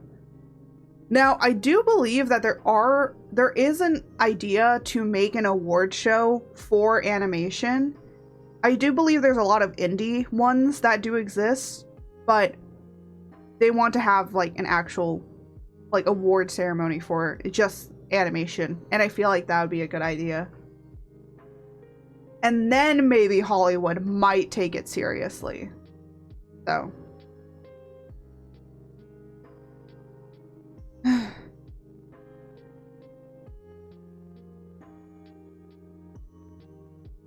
again, it's just how it is, unfortunately. Again, it's not really one person's fault. I don't think it's because a lot of people like to blame Hollywood. A lot of people like to blame all these other people. I'm like, I don't think it's a fault of Hollywood. I think it's a fault of a lot of different. It's a lot of different things that ended up happening. Because, funny enough, Disney wanted to make darker animations. They wanted to make more adult, darker animation. But they felt that it would be too much right now because they wanted to appear to a wider audience to be able to get people interested in their in being able to invest in all this sort of stuff. So by making darker content, now you're only making it for specific people. It's like, okay, well, you want to be well known first before you start diving into darker content. And they did actually try, if you watch the film The Black Cauldron is definitely a dark fantasy, like a dark animated fantasy, which is definitely something that it feels like it's not made by Disney. Like it feels like it has to have been made by a different company because this cannot be Disney, but it was made by Disney. And it's so incredibly interesting. It's a very interesting anime. I highly recommend, or not anime, animation, sorry, I'm stuck on anime. Go and watch The Black Cauldron. It's definitely an old animation made by Disney. It's a dark fantasy, so definitely has a lot of scary and dark moments. I highly recommend that you watch it at night, okay? Highly recommend you watch it at night, or at least when the sun has gone down. I wouldn't say watch it in the middle of the night, because it can have some scary moments to it if you're, like, easily scared. But it is a really interesting story. The story itself is also just like kind of bizarre. But it's all surrounded around, of course, this mythical, you know, this mythical object called the Black Cauldron that can, if used for, and it was created for that of bad things. It was created to do bad things. So, of course, big bad guy want big bad thing to do big bad things, right? So, pretty much simple synopsis of the story. And you have to try and make sure that he doesn't get to it. And that's it. But it is really nice.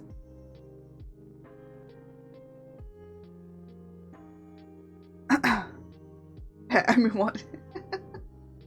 So yeah, I do recommend for people to go watch it because it's definitely something that shows that Disney wanted to make, like Walt Disney wanted to make darker animation, but I think he felt like he couldn't. But then he realized, you know what? Disney should represent the child, like the child in us all. And I feel like that's what Disney represents. And that isn't what Disney is anymore. Like, Disney is now like, how do we scam money out of parents and children? Like, that's what it feels like now. Because Disney originally was like, you know, and I feel like you felt that with a lot of their films is just, you know, the child within us all, and telling just stories about how to be brave and how to be better and how to be greater than what we are, you know, and that sometimes even though that we feel like we're so small, we can be able to still go and do greater things. And I feel like that's what Disney is, you know, but that's not what Disney is anymore. That's what Disney was. So yeah. So when you look at that kind of stuff, just like kind of keep that in mind a little bit when you're looking at it. Again, it's with Hollywood and stuff like that. I think it's just more of, they just kind of dismiss. I think that Hollywood still dismisses it because Hollywood is mainly filmmaking, okay? So mainly it views filmmaking as its medium of choice. And it's not looking at animation as a media choice for filmmaking, even though that it is, right?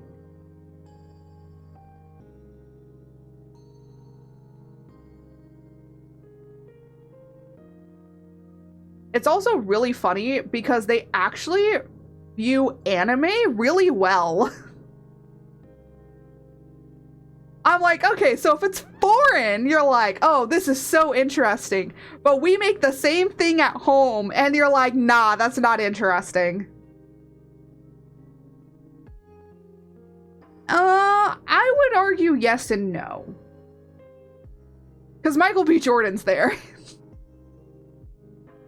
You know, I think that it's more the critics and a lot of bigger filmmakers that just haven't really touched or experimented with animation or looked at anime or animation very much.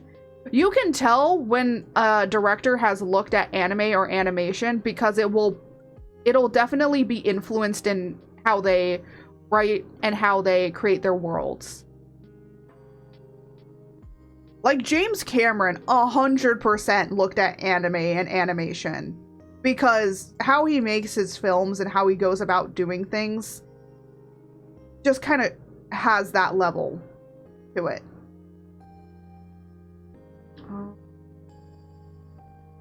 Anyway, like, not have that be that. Huh. That does it. Why? Okay. I don't know why it does that for that. Okay. Well, I'll leave it. So I don't have to fix it. This have to.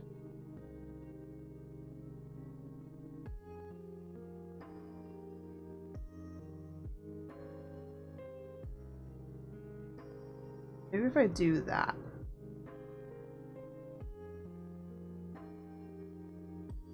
Try and make it like less that I have to go in and fix afterward.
There you go. Sometimes you have to do the strangest of things for it to work.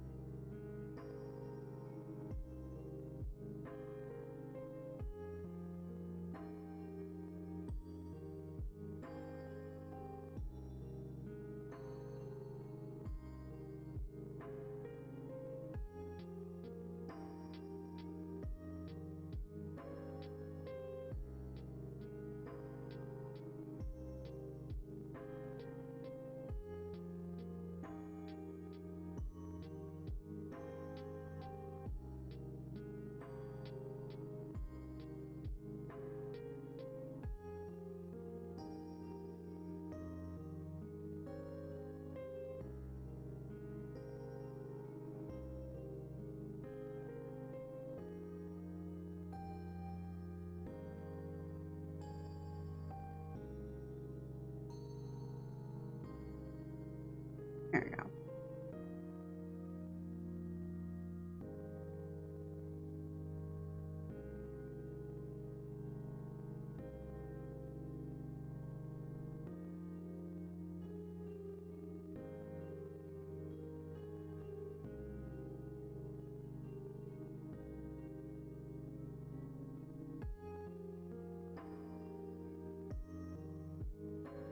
Here, I pick everything. Oop.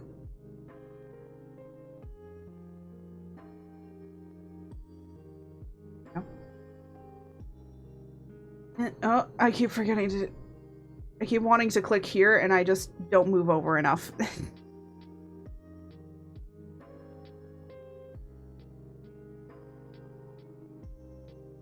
There we go. Now, spiked is all done. Now we just have straight to do. Hooray! Great, something I'm not.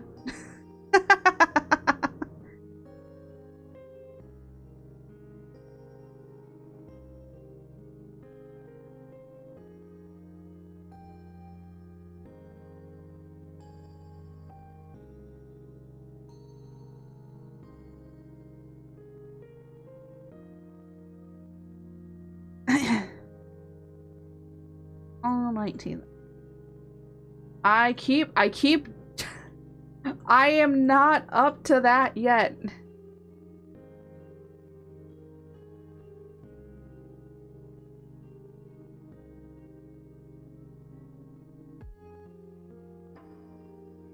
Oh. Abby!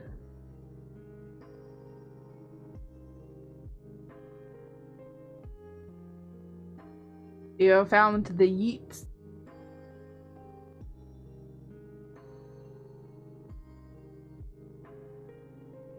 The great thing is that the straight option is going to be the simplest one to do.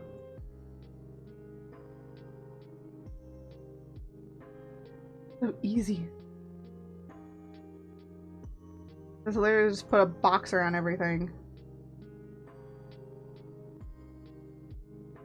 I don't know many straight people. I don't... Yeah.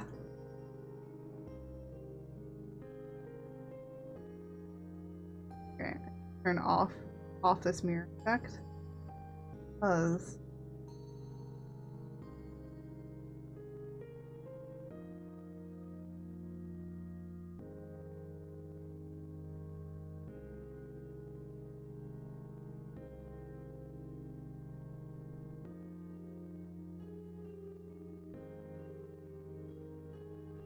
oop.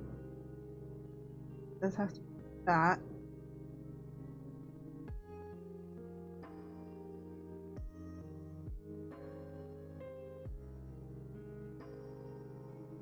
Excuse me.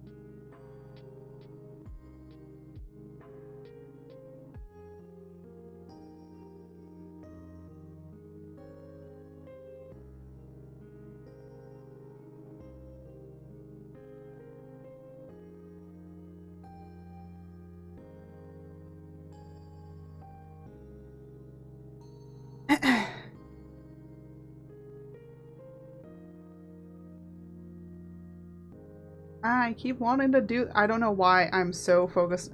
I think it's just I want to get to deforming.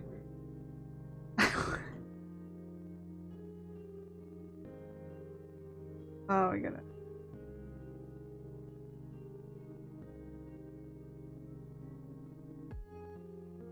I want to deform the hair.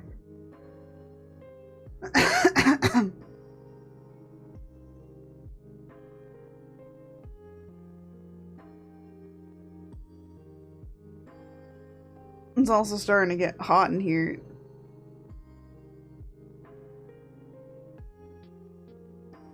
So I'm starting to run out of steam because it's getting hot.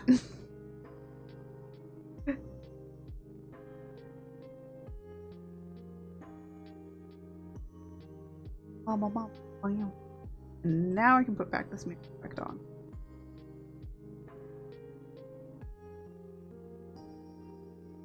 Oop.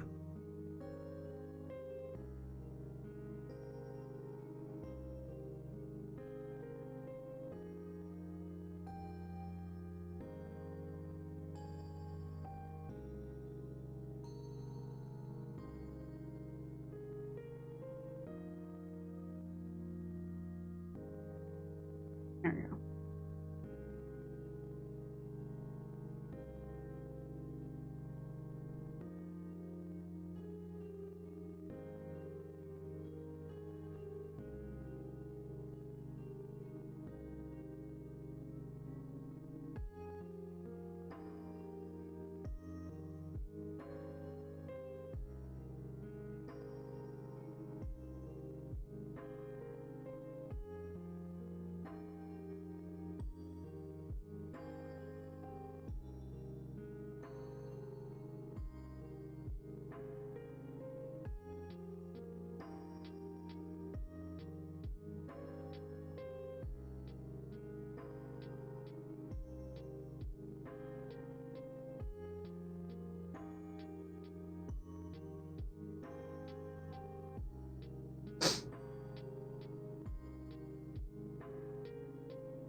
I feel like some people might wonder why exactly I do it like this.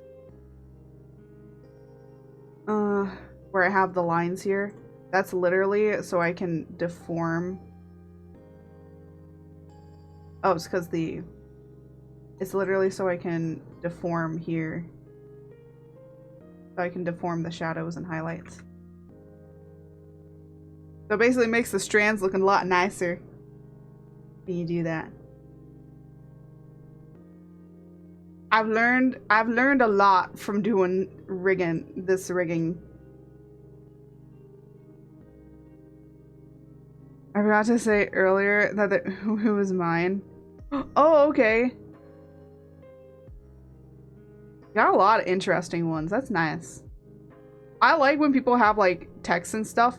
We do have like, I think I have it where it's like better TV emotes and like there's like some emotes that I'm just like I need to put like some of those like free emotes that then all people have to do is like type in a phrase or something and then it pops up. So basically we have free emotes, you know? Maybe my chosen. Nice.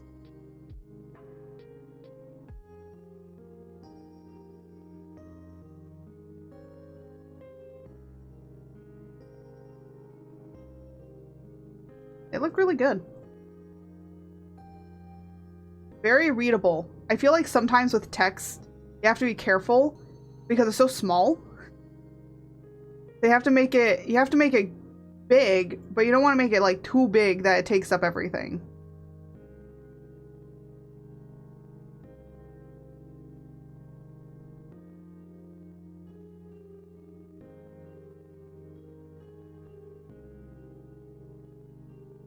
Indeed. Yeah, I have some of my own.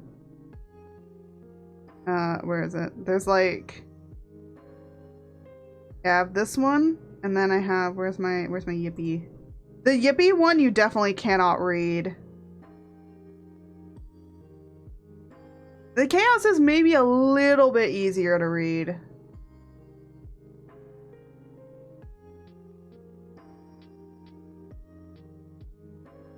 But I feel like people can understand that it says Yippee on it because it's the little Yippee creature.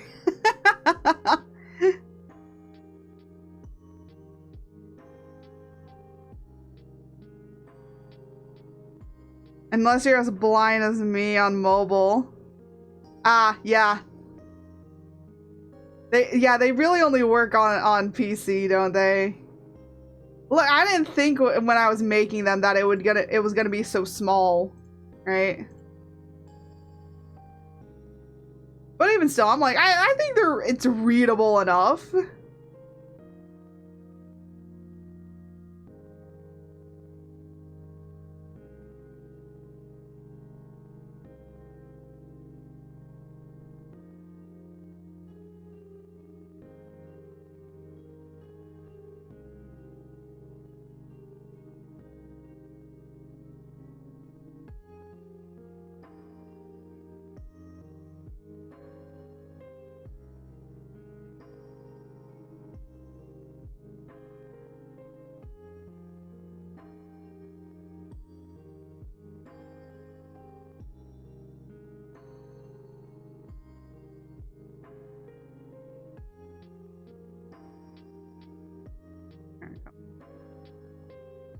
And then this. Probably doesn't help that I haven't slept yet. Oh my gosh. I'm gonna be honest. Spring forward has really not been helping me, man.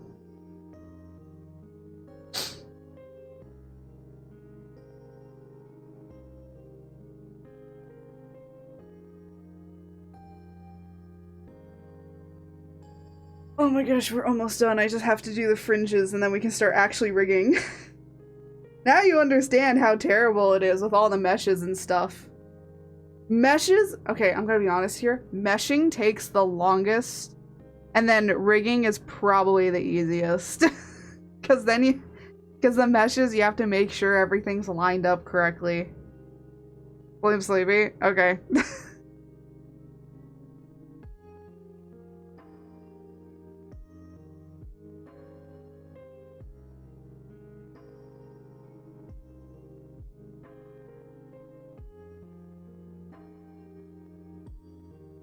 I think I might have to go get some more water soon. Oh. I worked. I thought it was.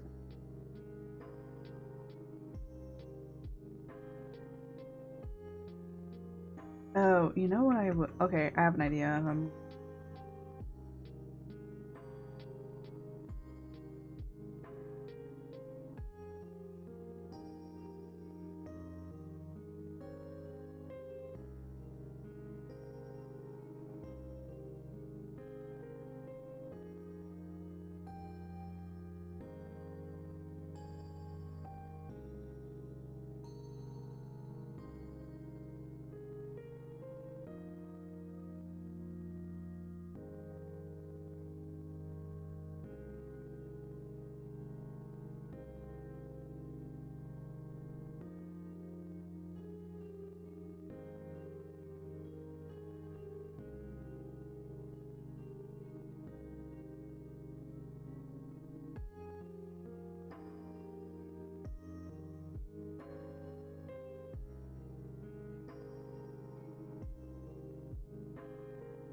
I need to check something really quickly. If I guess right, I'm gonna kick my feet. What?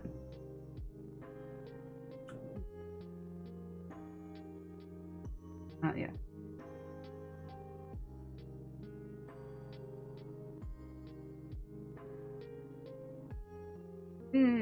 Okay. I see. That's probably why I'm feeling a little weird.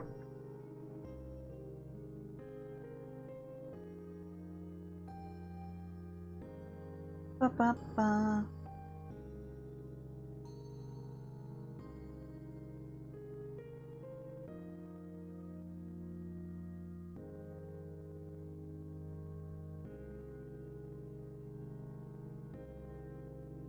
You know what? It's pretty well fit. Okay. Have you eaten? Do you have water? Is your sugar low? Nah, I have eaten. I do have water. My period is coming soon. And it's 86 degrees in here.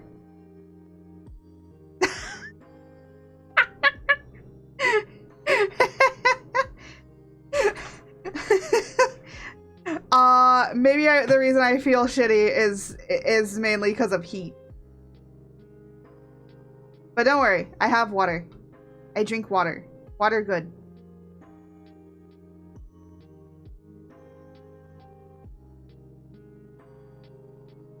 Yeah, you can't say that word.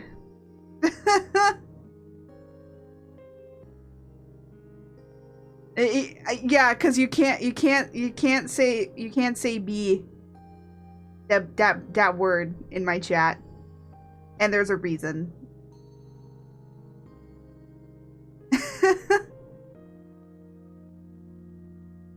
Honestly, I have been thinking about putting other, like, curse words out, honestly. But the reason for that word is because some people that don't like women like coming in and spamming that word. Oh.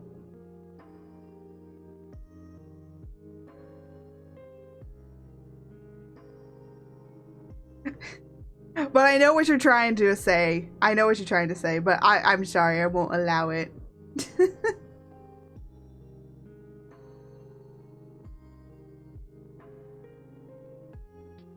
The other thing is that YouTube also will get you if you say that word. Exclude other curse words and you'll limit what us Aussies can say. Language is profanity. Like, yeah, I understand that. Like, you can say fuck, you can say shit, but you can't say that. The other thing is too is that you have to remember that these videos do go up on YouTube as well, and sometimes YouTube will actually attack you because of what the chat says, not what you say. Yeah, I do remember you being Aussie. I knew you were Aussie because you said the C word. And I was like, oh, yep, that is Aussie. There you are.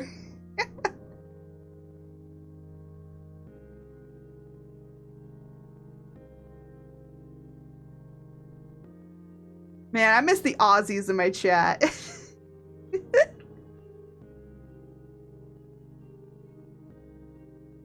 Oh, wait, you know what I forgot to say? Giselle, I don't know if you're here. You're probably listening. Giselle, Twisted Wonderland has the Rapunzel event happening right now. I'm working so hard to try and get Riddle. I have everyone else, I just don't have him. I want my long-haired queen. Well, I think Deuce and Kamal you get for free by just doing the event.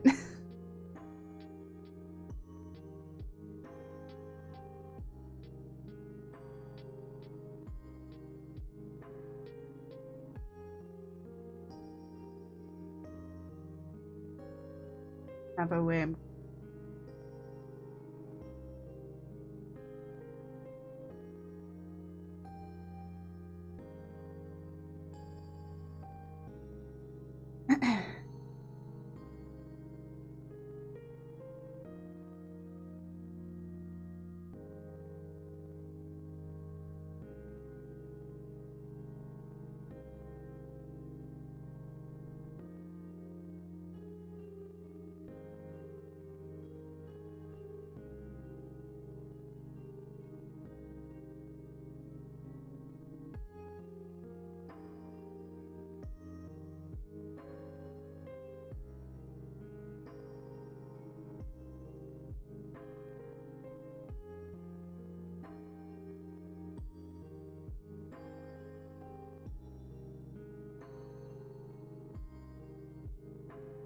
So yeah, that's the other thing.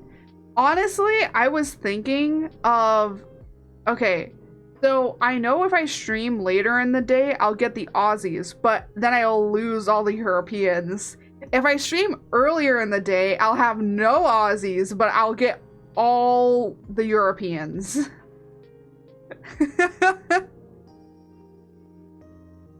Again, I keep saying all the time as like a streamer, like the worst time zone to stream in is Pacific Standard Time, which is basically all the I think it's also Hawaii time as well. So it's the worst one. And it's the worst one for a reason, because it is the latest time that I know. When it comes to everything else, it's the latest. Because everybody else, when they're streaming and stuff, are streaming like so much earlier than I am. Like usually it's either really early or really late. Most of the time, it's really early.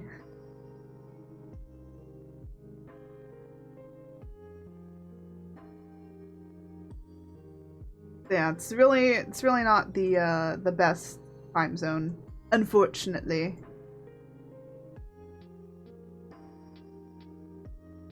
Like this. Do I have it?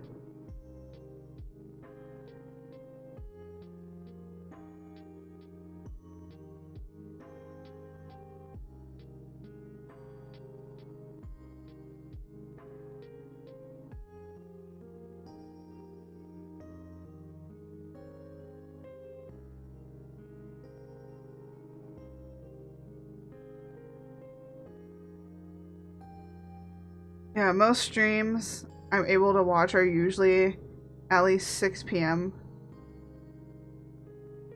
A good 12 hours from now. Yeah, that would be like 2 or 3 in the morning. Right, not 12 in the... It would be... Let me see, like 12 hours from now. Get the clock up. You know what, I could just...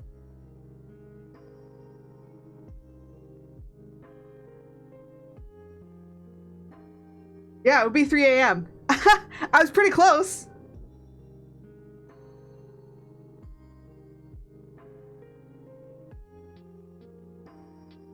So I would either have to basically wake up, like basically in the middle of the night and stream really early in the morning. And when I'm talking like really early in the morning, I'm talking like, you know, really, really early in the morning, right? Like I really wish that I lived in a different time zone. So yeah.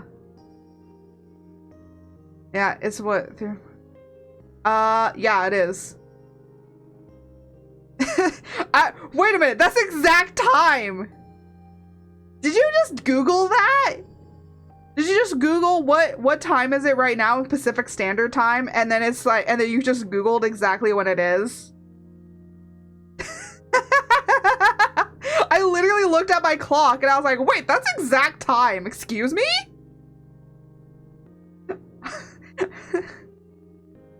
Off memory from when I used to game. Oh, okay. I was like, wait, you did that all in your head? That's even more impressive. You got that muscle memory.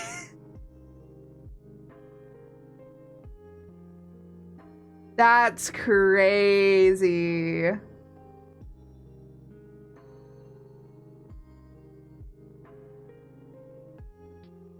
No.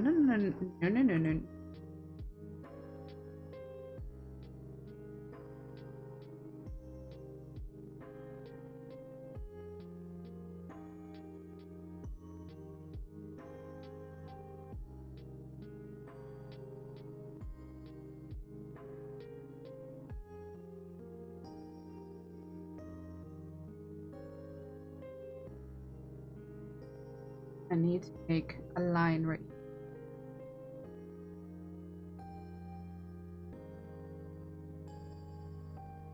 There we go.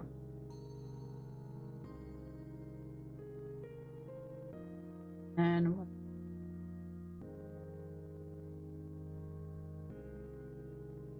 That should be. I'm going to go.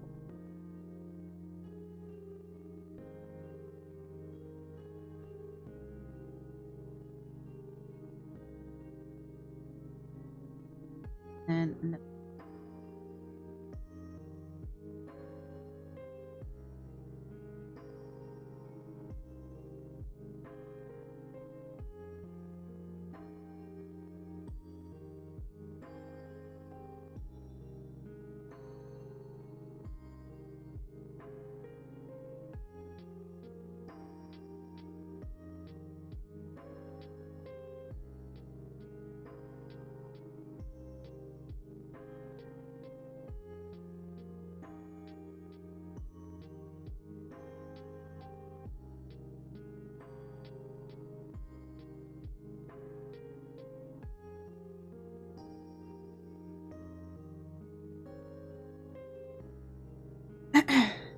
And now all we have left to do are the fringes.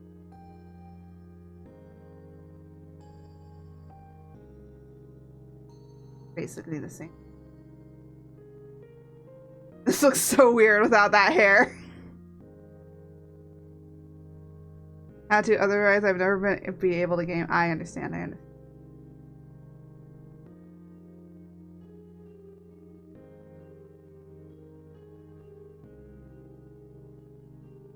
Ugh.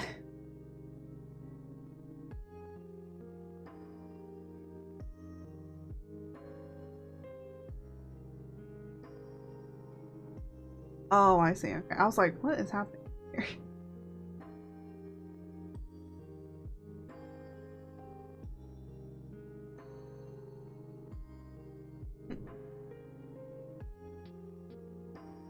Ads incoming. You know, when ads come in, I am going to go to the bathroom and then also maybe get some more water. Make sure I have enough water. I wish I had some ice. I don't have ice.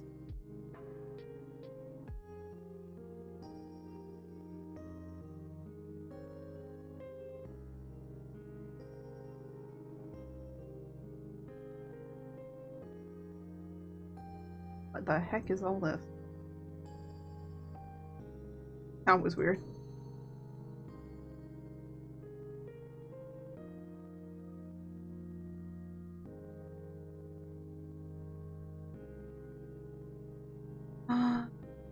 Oh no, I forgot to turn mirror effect on. Let me just... Great thing with mirror effect is that I can actually turn it on super if I forget.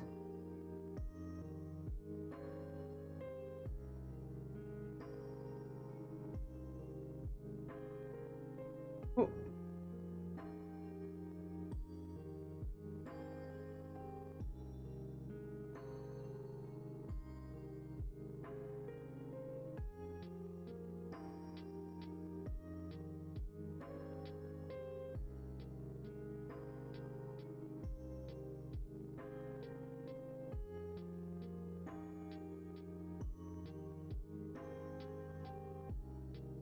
There we go.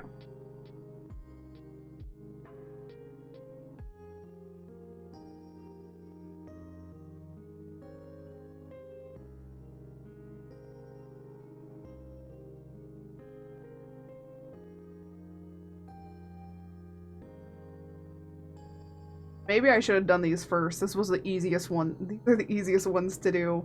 Why did I do the other stuff first?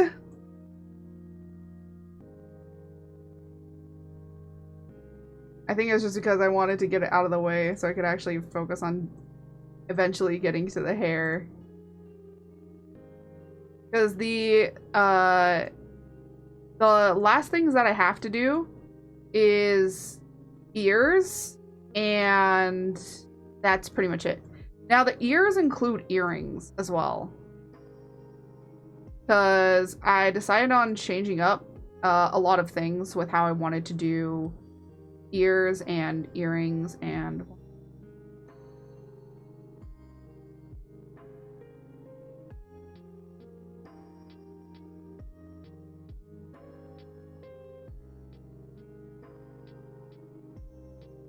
why this doesn't fix it.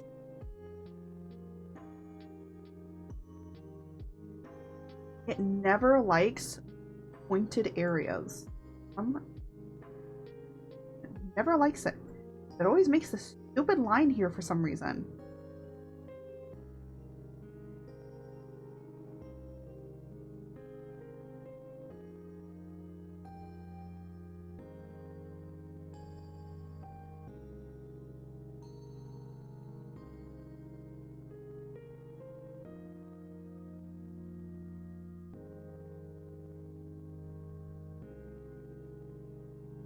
There.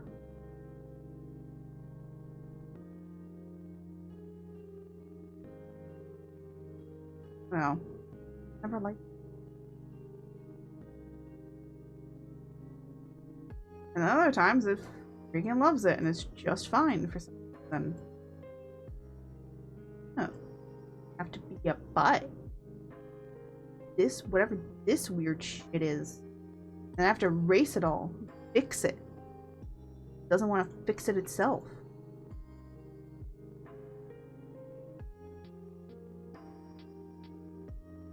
What? What? Uh-oh.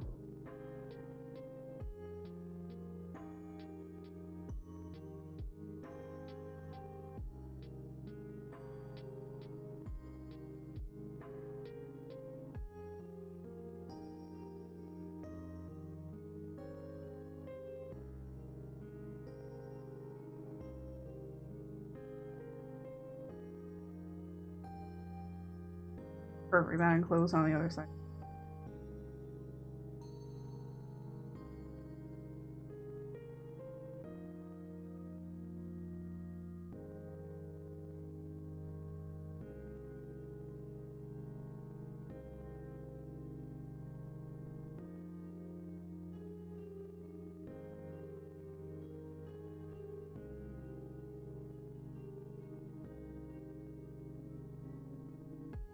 There we go.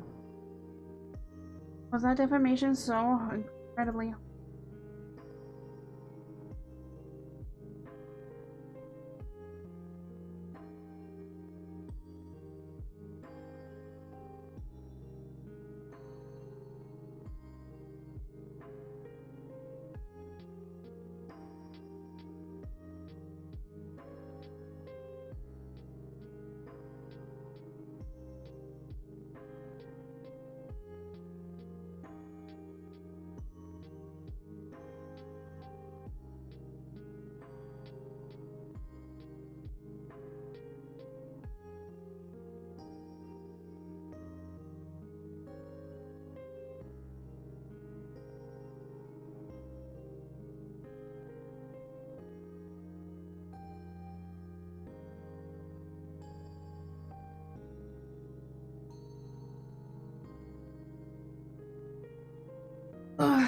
Oh, ad break. I'm gonna save. I don't know when the last time I saved was. Probably not. Probably a really long time ago. Okay. Let me just put up the BRB. Technically, I'm not wrong. It is a bathroom break, so let me just... This big in the center. There we go. I'll be right back. Behave yourselves. You know what? No, I shouldn't have even said that. Like you will.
Hello.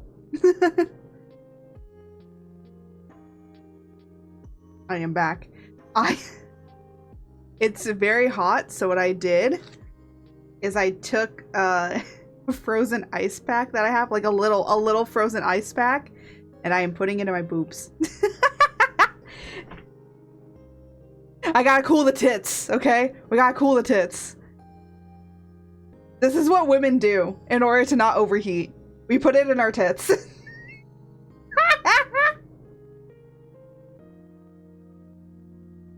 Look, it's either overheat or die. Overheat or have ice packs in your tits. I don't know if you guys can hear it. Oh.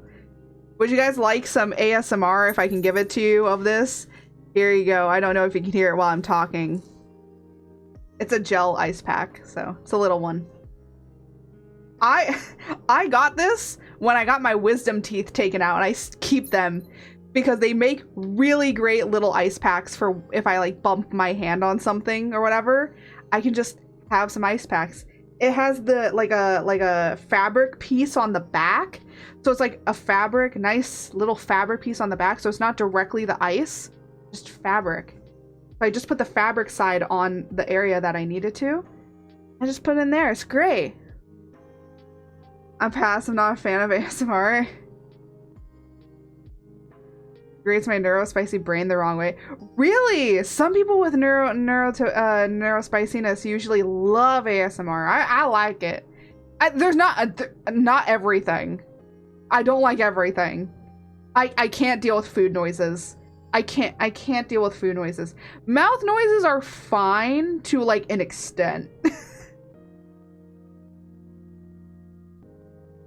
But food, like actual food noise, nah, I can't do it. It grosses me out. I also don't like it.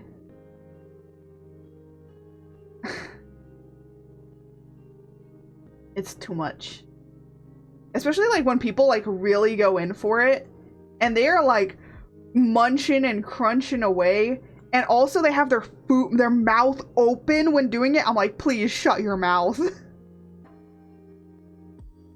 Apparently my voice I have heard that my voice is also good for ASMR. Not my like super extremely like hyper voice, but like my calmer, chiller voice that I use. Like my normal speaking voice.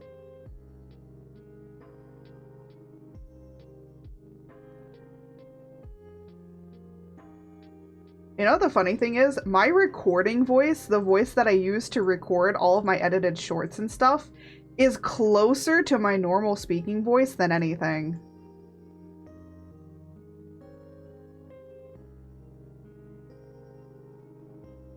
I mean, actually right now oh wait, I can take the break off. I'm not... I'm doing work and I still have bathroom break on. No one was... Were you guys gonna let me leave that up?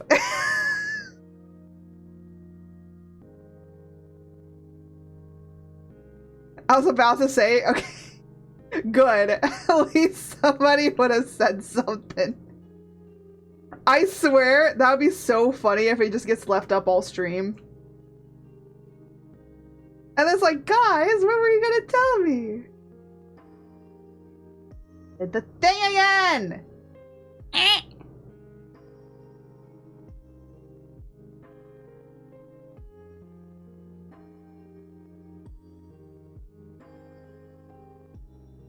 My alarm just went off for 4 o'clock. I'll end at 4:30 when my other alarm goes off. At least there wasn't wrong seeing all oh my gosh, yeah.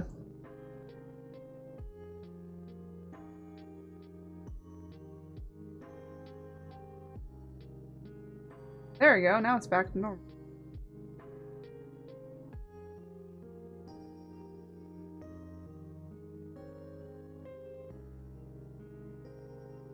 There we go. I have to futz around with it a little bit, but it gets to the right area where it needs to be.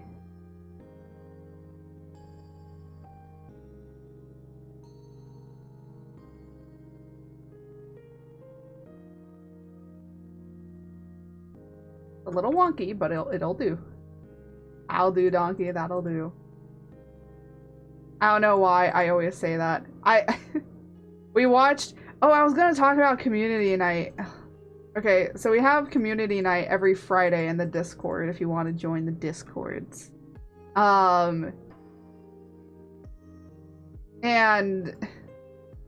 this week is just gonna be a free night, which just means you might see me working on the Furby. You might see me just chilling and vibing in there. Maybe I'll do some like art or something.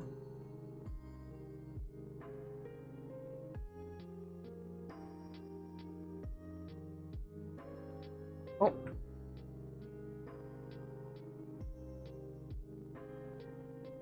I've like planned for every Friday to try and be in the Discord. Because it helps, like, you know, build community and stuff. So. Like that.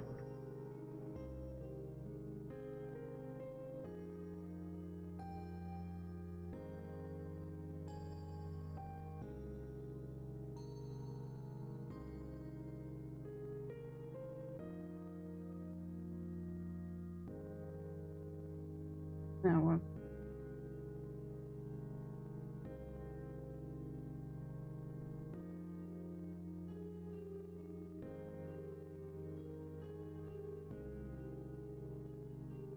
I'll be both.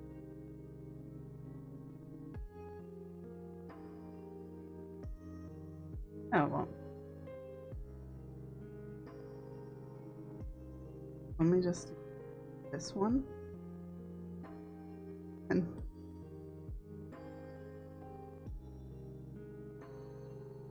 oh.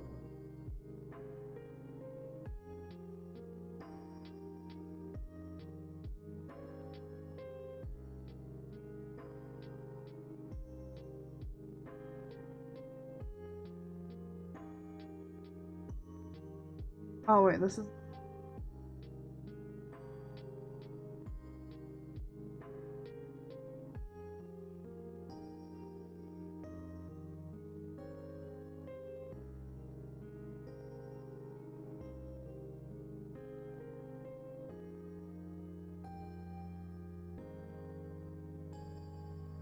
there you go. And then what I'm actually add art on.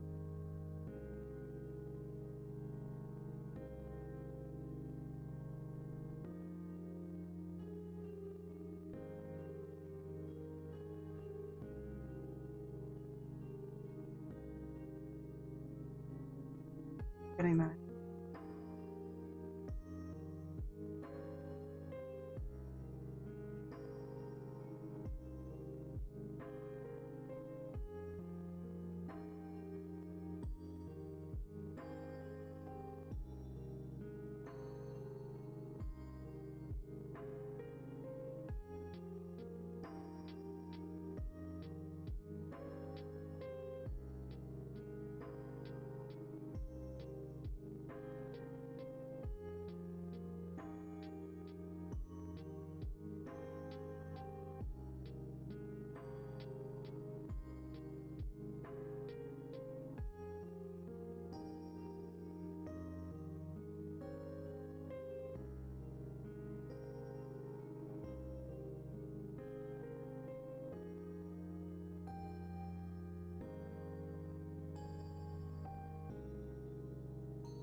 then I...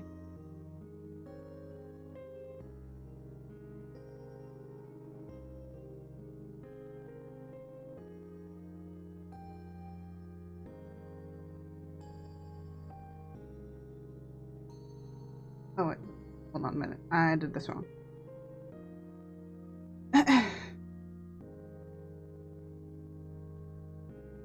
First thing I need to do, copy this, then put it on.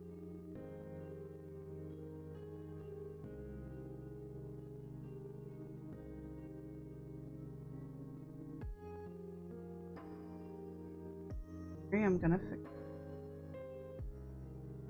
Then I come.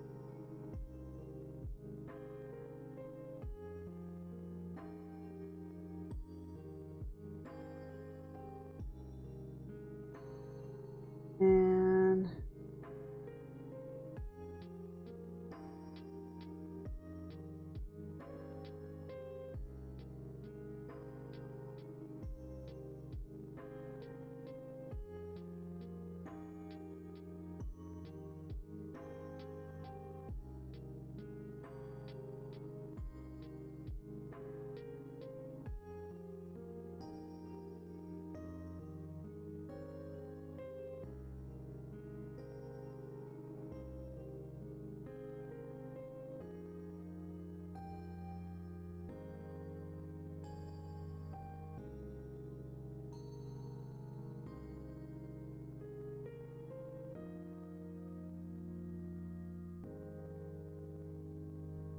oh, I forgot.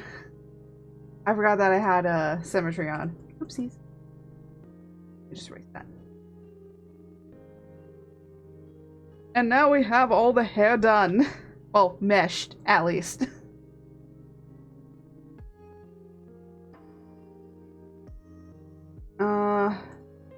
And now I have to...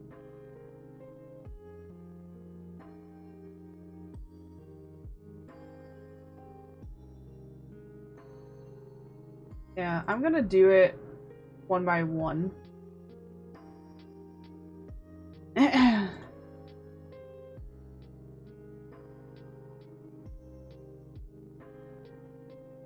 What I'm going to do...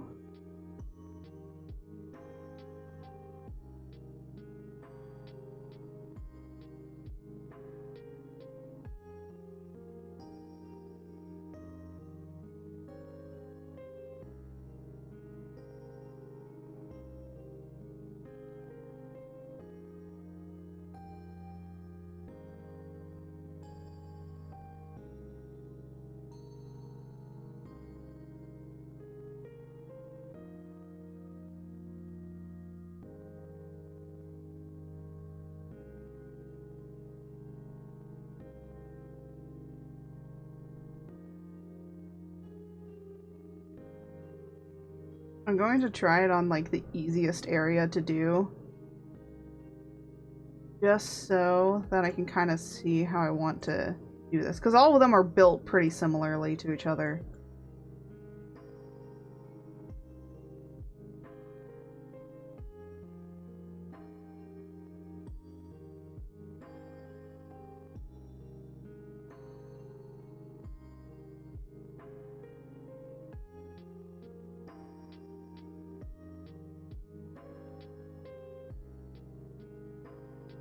And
You know what? I have a better idea. No,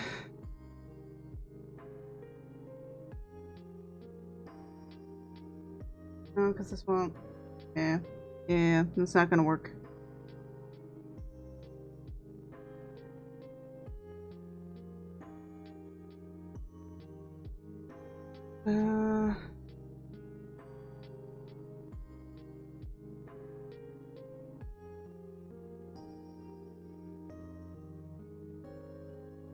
I'm like trying to see kind of how I want to do this without it being too crazy.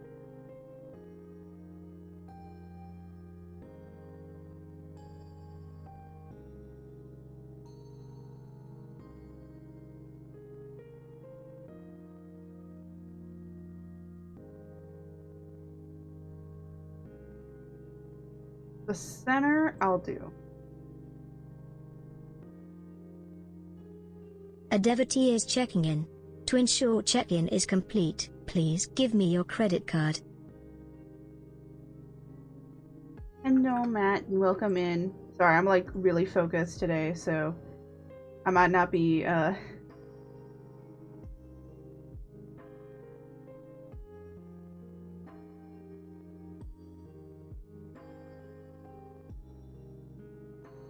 super energetic self.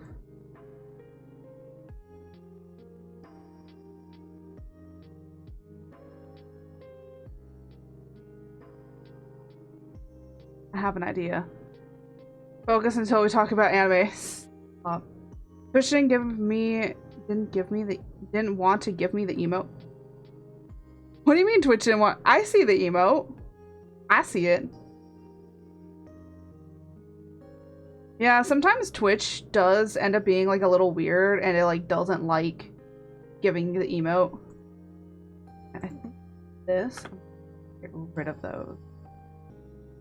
And what instead I'm going is I'm going to separate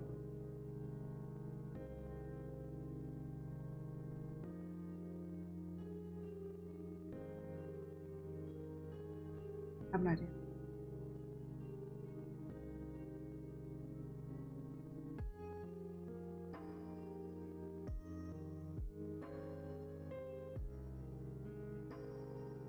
I'll make it easier to do the general, and then I can tweak it.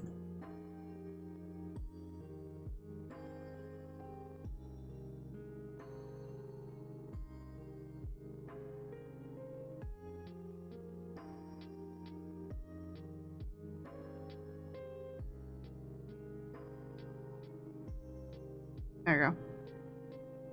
I had to click it 5 times, then it would give me the Uno reverse. Oh. Only a few thousand more, and I get to get put on the shelf. Oh no, the turn me into a marketable plushie just makes it so that I'm trying to see, where is it? But then when people throw plushies at me, it's chat. It's chat literally throwing themselves at me.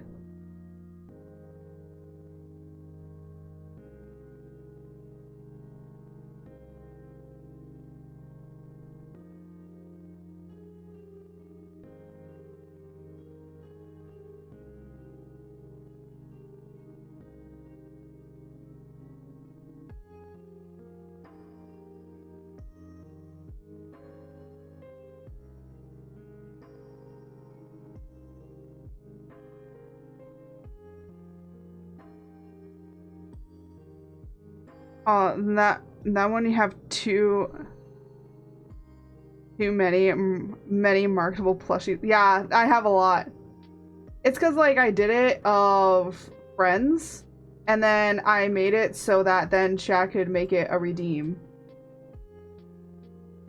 But then you could be added to it, which is fun. I think that stuff like that is really fun, where you can add people to it. For my 5-year anniversary, what I'm going to do, and what I was thinking about doing, is that every person that gifts, that does 5 subs or more, you get, I put a frog with your, or maybe not 5, maybe every sub. I'll grab a picture of a frog. You'll be a frog, and you get to pick the colors. I'll make a little froggy sketch for you, and I'll put it in a jar. And you get put in a jar.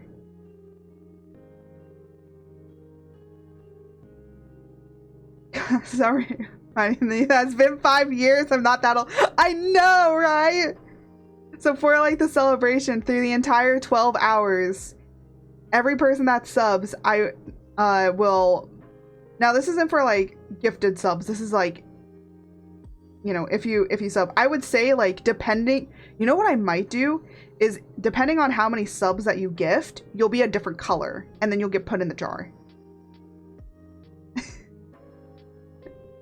I'll make like a little pick crew and I'll be like, okay, you get to pick your hat. You get to pick all of this. What do you want to look like? And then it's like, okay, I want to look like this. And it's like, all right, okay, there you go. I'll put your name on it and then I'll put you in the jar. Bigger frog. Oh, you know what? That actually might be easier. Just a bigger frog size. We'll have different sizes of frogs. That might be easier. I want to like make something quick and easy that it won't be too difficult to do, right? I was thinking of doing sticky notes, like, you know how people put sticky notes on, but I'm like, no, putting people in the jar is funnier. And I'll name the jar Froggy Subs.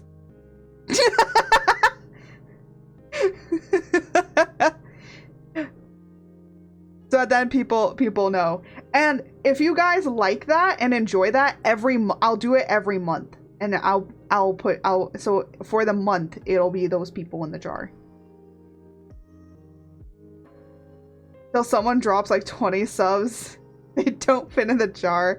Oh my god. Okay, if the jar ends up overflowing, I'll make the jar bigger. I'll make it bigger. I'll make it a decently sized jar, okay? I'll do my best to make it as big of a jar as I need it to be.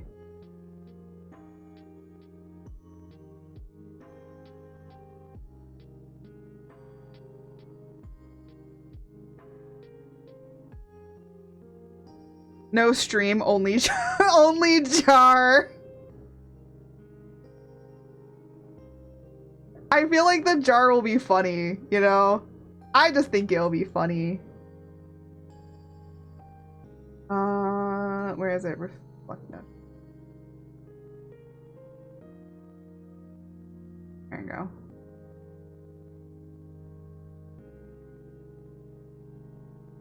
Oh, let's see. No, I'll do that with this. A bit more fluffy.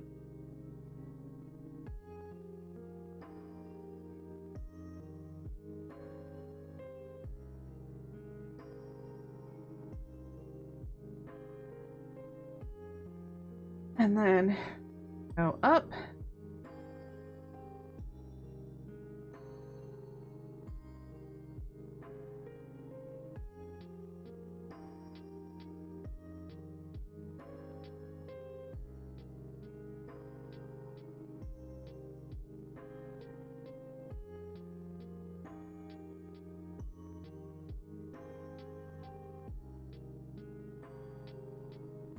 This popped into my head, so I have to say it. George's only jar! That'd be a fantastic idea. Okay, hold on. Let me write this down. Because I was trying to think of like a fun incentive for people to do. Because I feel like a lot of people will have different incentives depending on like what you do. And I'm like, I just want one incentive that I can easily do that won't be like too difficult, right?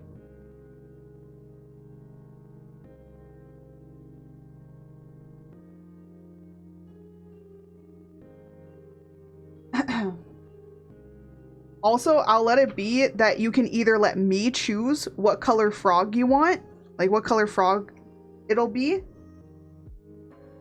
So let me do this. Let me write this. I'm like literally writing this on a sticky note to remind me to do it.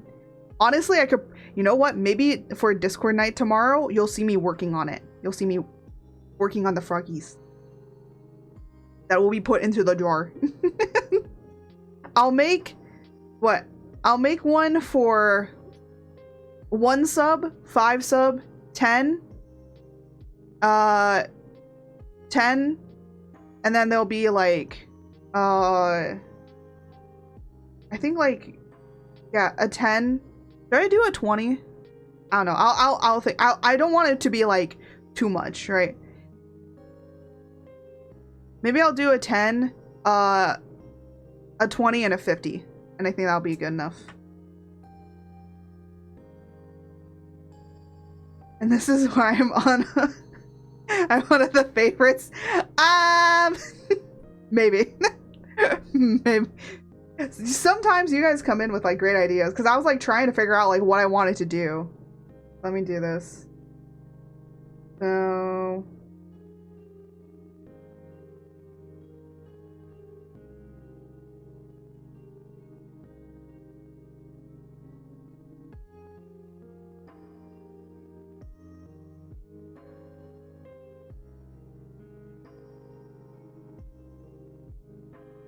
$25 is the next sub. You know what? Yeah, I should do probably a 25 and then 50. You could also do a community wallpaper type thing where every 5 gifted subs you do a chibi art on a single image with everyone there. I did try to do that once and it failed miserably. I feel like this one might be funnier because we'll still end up with like a picture at the end, right? The emphasis of this is like I will be able to make a picture of it and then post it up, right? I think that that's cool. And then another one, again, if people really like and enjoy that, we might actually keep it as a forever thing on stream. Because I think, again, that would be like really, really fun to do. Or at least do it for subathons, right? So then everyone gets a chance to have one.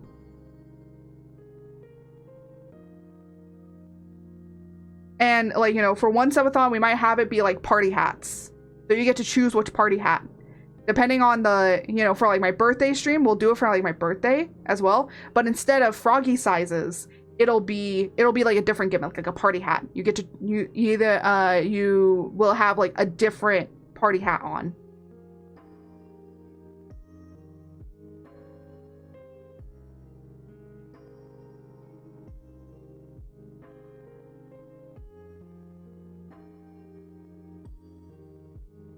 And then, you know what I have seen? I have seen like people do like sub jars, and I'm like thinking about it. I'm like, you know what? I should do like a sub jar and I should commission it and I should make it froggies.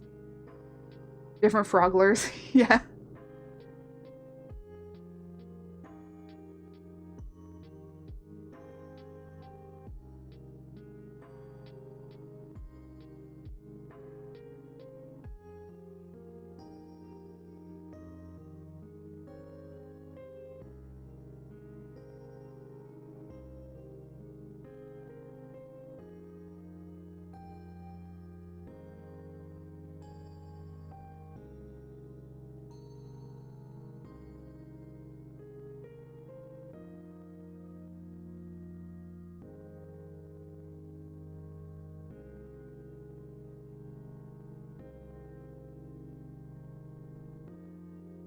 Sorry, I had to pet my little doggy. She was so cute. She was just being so cute and adorable, just being there. So I had to give her a little pet.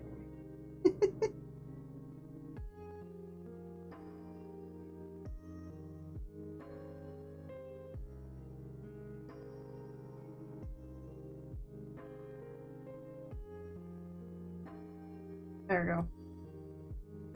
go. So what I'll do is I'll basically have I'll draw like, you know, the individual frog sizes, and then I'll have like an area of like colors, and you'll be able to pick like what color you want. You can't just, it'll just be like the default like rainbow, and then if you want like pastels, I'll just like put a white, or if you want like a darker color, I'll put like a darker overlay on top. It's not really that difficult to do it. Just change. Kind of like how I have it in here with the customizable model, being able to like change the colors. Here, let me like show you guys that you can change the color like this. Kind of like that, but in like Clip Studio.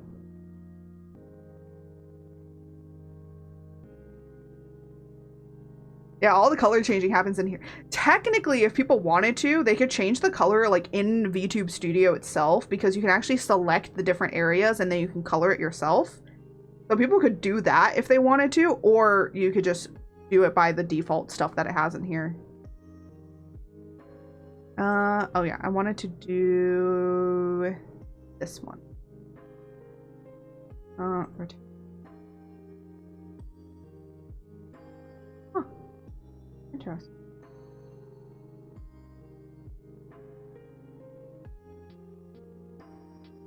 Oh, I forgot to say invert.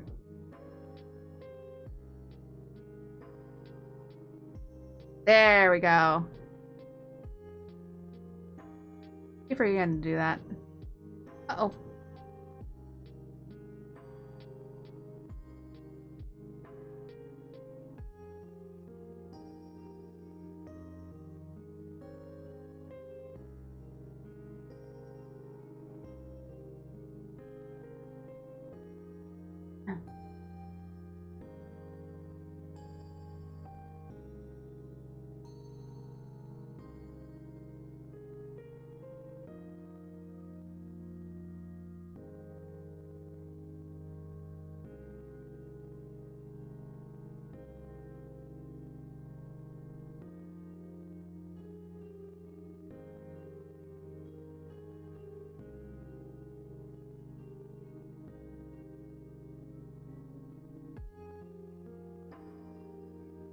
Bam. But that's what I could do. Like, that's something easy, and I think that's something fun people might enjoy.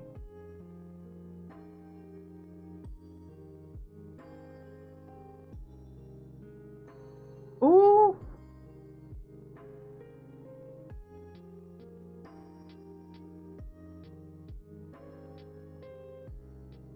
There we go.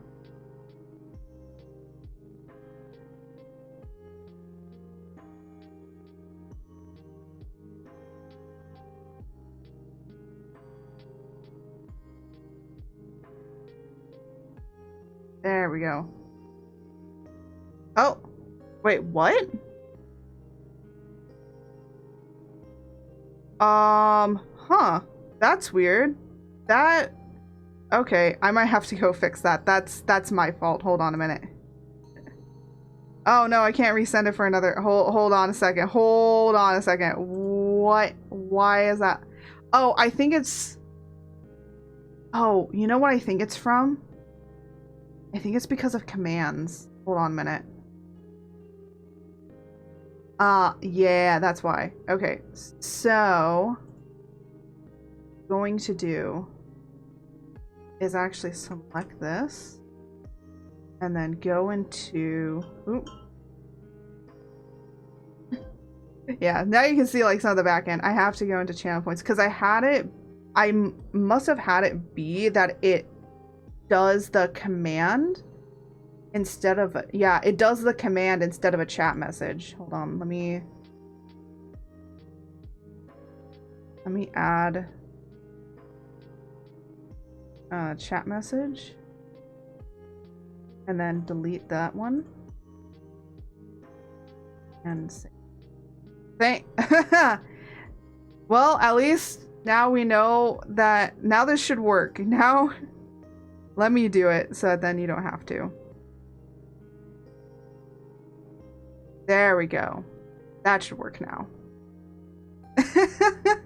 It should work now. I have it be that if you type in the command, people can't type in the command. You have to wait until for channel points. The reason being, it's to stop bots from coming in and doing it, right?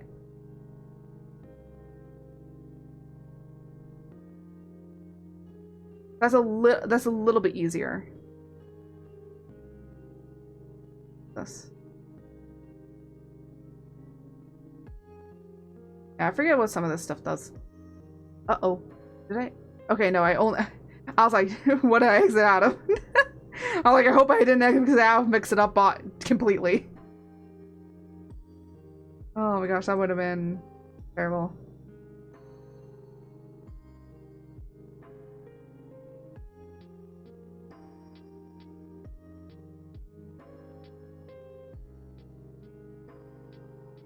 There we go. And then what I have to do.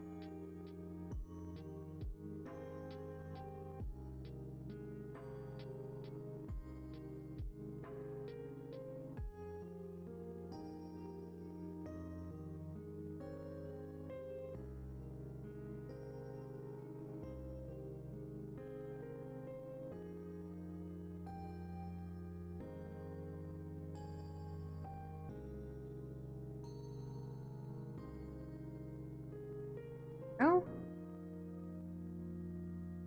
So do I click it? I click it.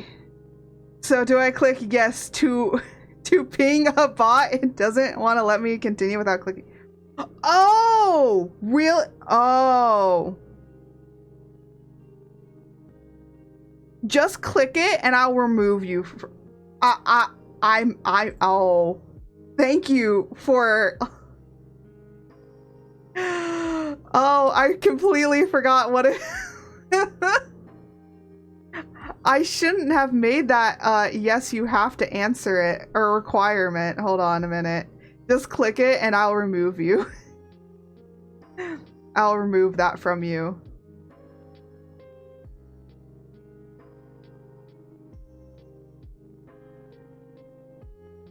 There we go. I'm sorry. Hold on. Yeah, let me remove bad bot from you. There we go. Thank you for telling me that. You're the first person to really go through all the stuff, so. Yeah, the onboarding process is also to make sure that. Thank you for reminding. Here, let me turn off this so I can.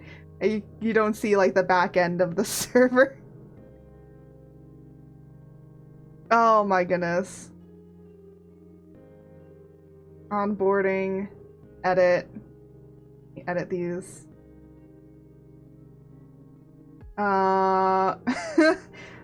Let me.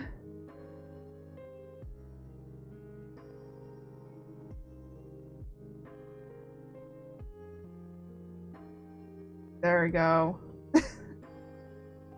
All right, it's now not. I made it so it's not required to answer it. Oh wait, no. Let me say no. Enter description. Oh, I have to enter a verified. Oh, that's yeah. Okay, I have to make it not a requirement. I think the bots though just click on everything. They don't click next. They click on stuff. I know a lot of communities and moderate a few myself, so I do a lot. Yeah. It's just an easy way for me to label for bots. Right? It makes it a whole lot easier.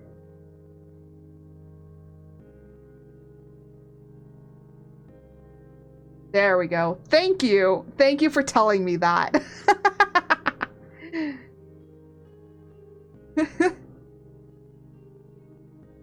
Yeah.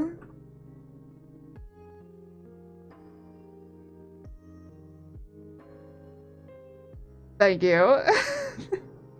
I wouldn't have known other. Well, I'm sure somebody else would have said something like, "Hey, I can't." They would have probably put it under bug report. They probably would have said, "Hey, so I can't do this." And I'd be like, "Okay, thank you. Let me go and fix that." There's a reason that we have bug report. We have a bug report. Because I know that sometimes I mess things up.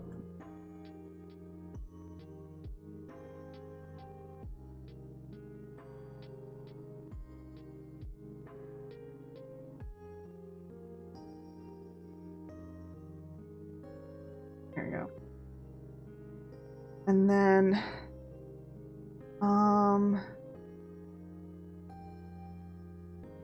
yeah, this is gonna need a general Z. And let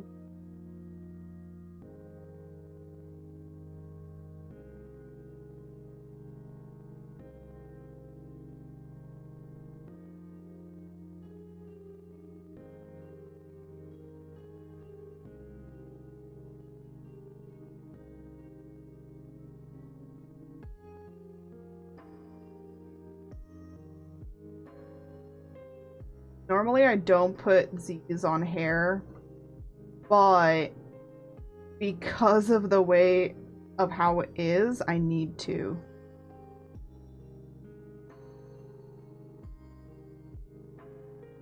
So now, if we take a look at it, look at that hair.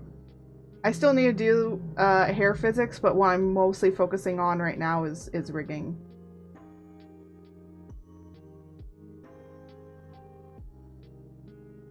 Rigging everything. So it looks good. Perfect. Yeah, but you also alerted me to that when people use the channel points that they can't unlock the Discord redeem either. So you also shouted that out for me, which is good. Okay, hair one is oh wait, I need to do long. Oh. I laugh every single time I see this because this is so funny.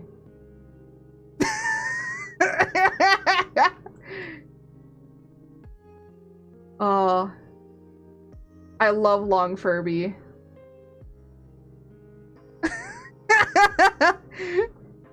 I love this. It's my funniest. It's the funniest thing you can do on this. It's one of the funniest. Because we also have Chunky.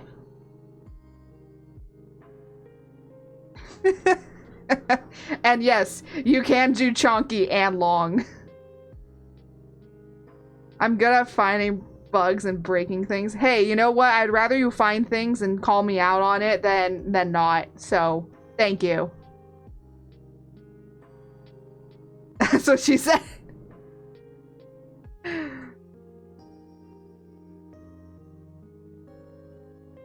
Yeah.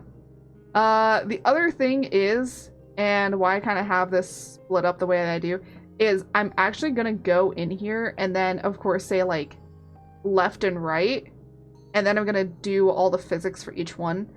And the reason being is because I want you to be able to change the hair color on the left and the right side. So I'm gonna have it be general. So when we get to hair customization down, I do already have some hair. Yippee! Yippee! Yeah, so I do already have some like hair customization down here for things, but I want, you know, the full color, so like this general color, be everywhere. There's also some things I'm going to change on here as well. And also, cool thing, you can actually have different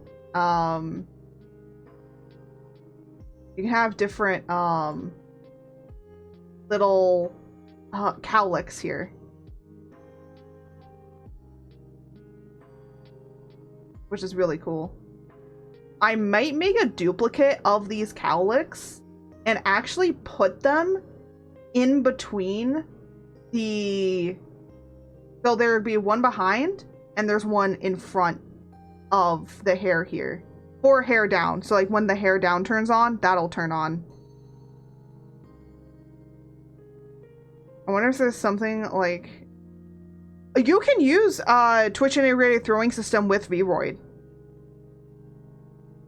You can use it. I used to.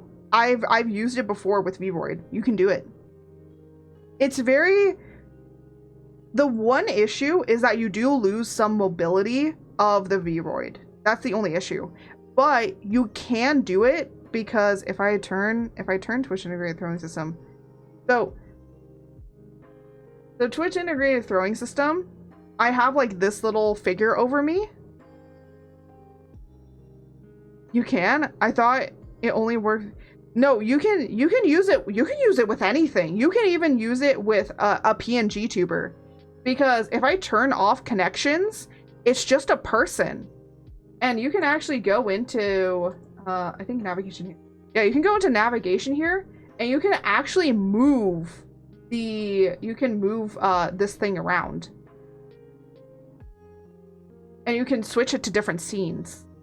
So you can make it be chat. You can make it be, you know, you're just chatting your whole entire thing. So you can use it, and you can either hotkey it. I would recommend you hotkey it, and then if you have like a stream deck or something, then you can hook up that hotkey to when you're changing scenes. Yeah. So you can use it. It's just you have to do a little bit more in order for it to work.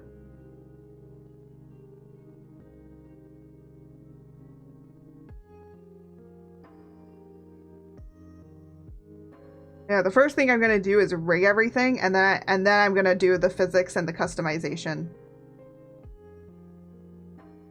I have to remember that. Well, this recording will end up going on YouTube, so if you forget, you can always come back to this video and be like, oh yeah, I remember she told me that I could do this. Anyways, I think I have to start signing off. It's getting a little too hot in here, and I definitely need to get out of here. Oh, excuse me. Holy snap.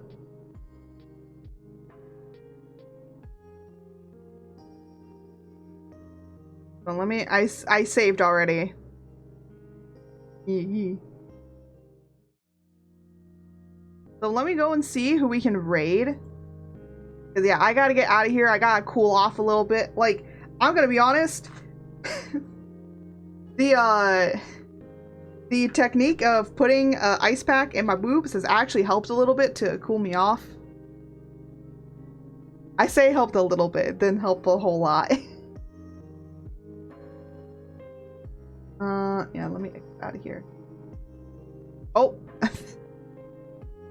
Add that up. Ah! Titty Chiller 9000, yeah. So, let us actually see who is... Oh my goodness! I don't think I've ever seen their number up this high before.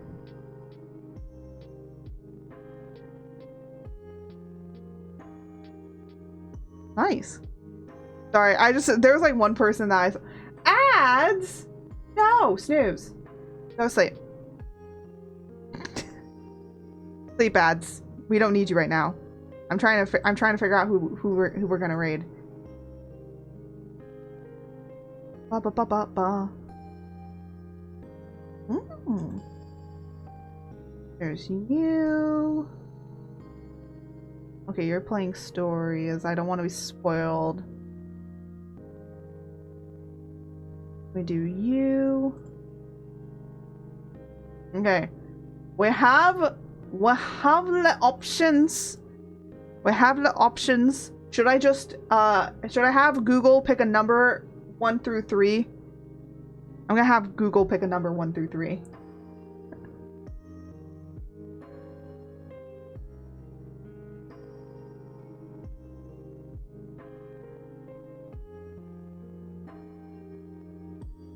It picked 3. Okay. Honestly, either one that we're gonna raid, it doesn't matter. My dog knows that we're raiding.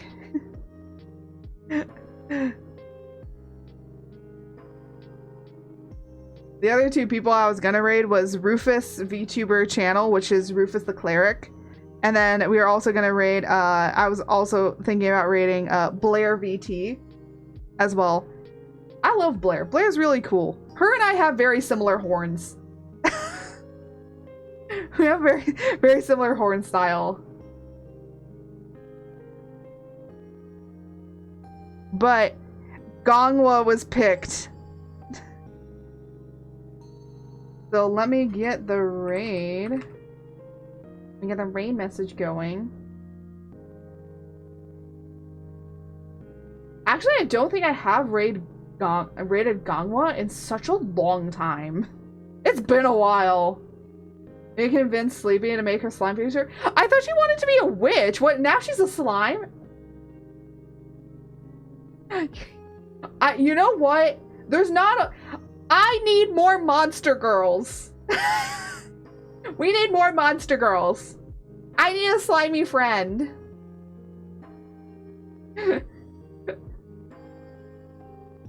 She can make whatever she wants. Honestly, I don't really care what she makes. Slime was original. I don't know. She pivoted to... like, she said something about witch. I'm like, ooh, you know what? A slime witch would be really cool. A witch that literally is a slime. So it's like they were like a bit of glob, and then a witch hat fell on them, and then they became a slime girl, and now they're a slime witch. They're a slime girl that just has a witch hat on. That'd be really funny. I think that would be cool. All right, let me get their raid actually started. Yay! Yippee!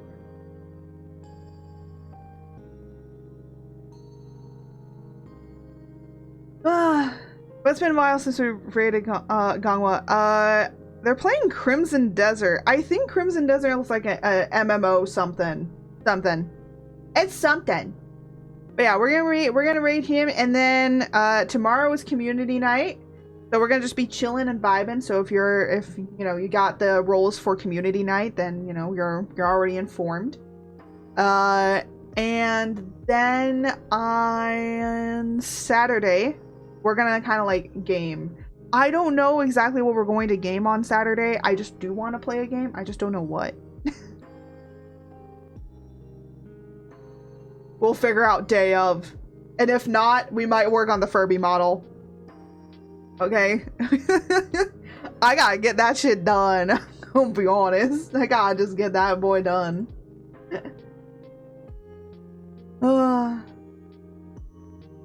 But if you want to follow me, check out my other socials. We are on Twitter, Blue Sky, and we're also on YouTube, so you can always rewatch these videos, or you can watch on the main channel for all edited content.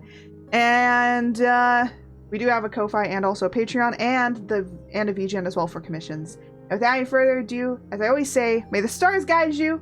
Until next time. Bye, everybody!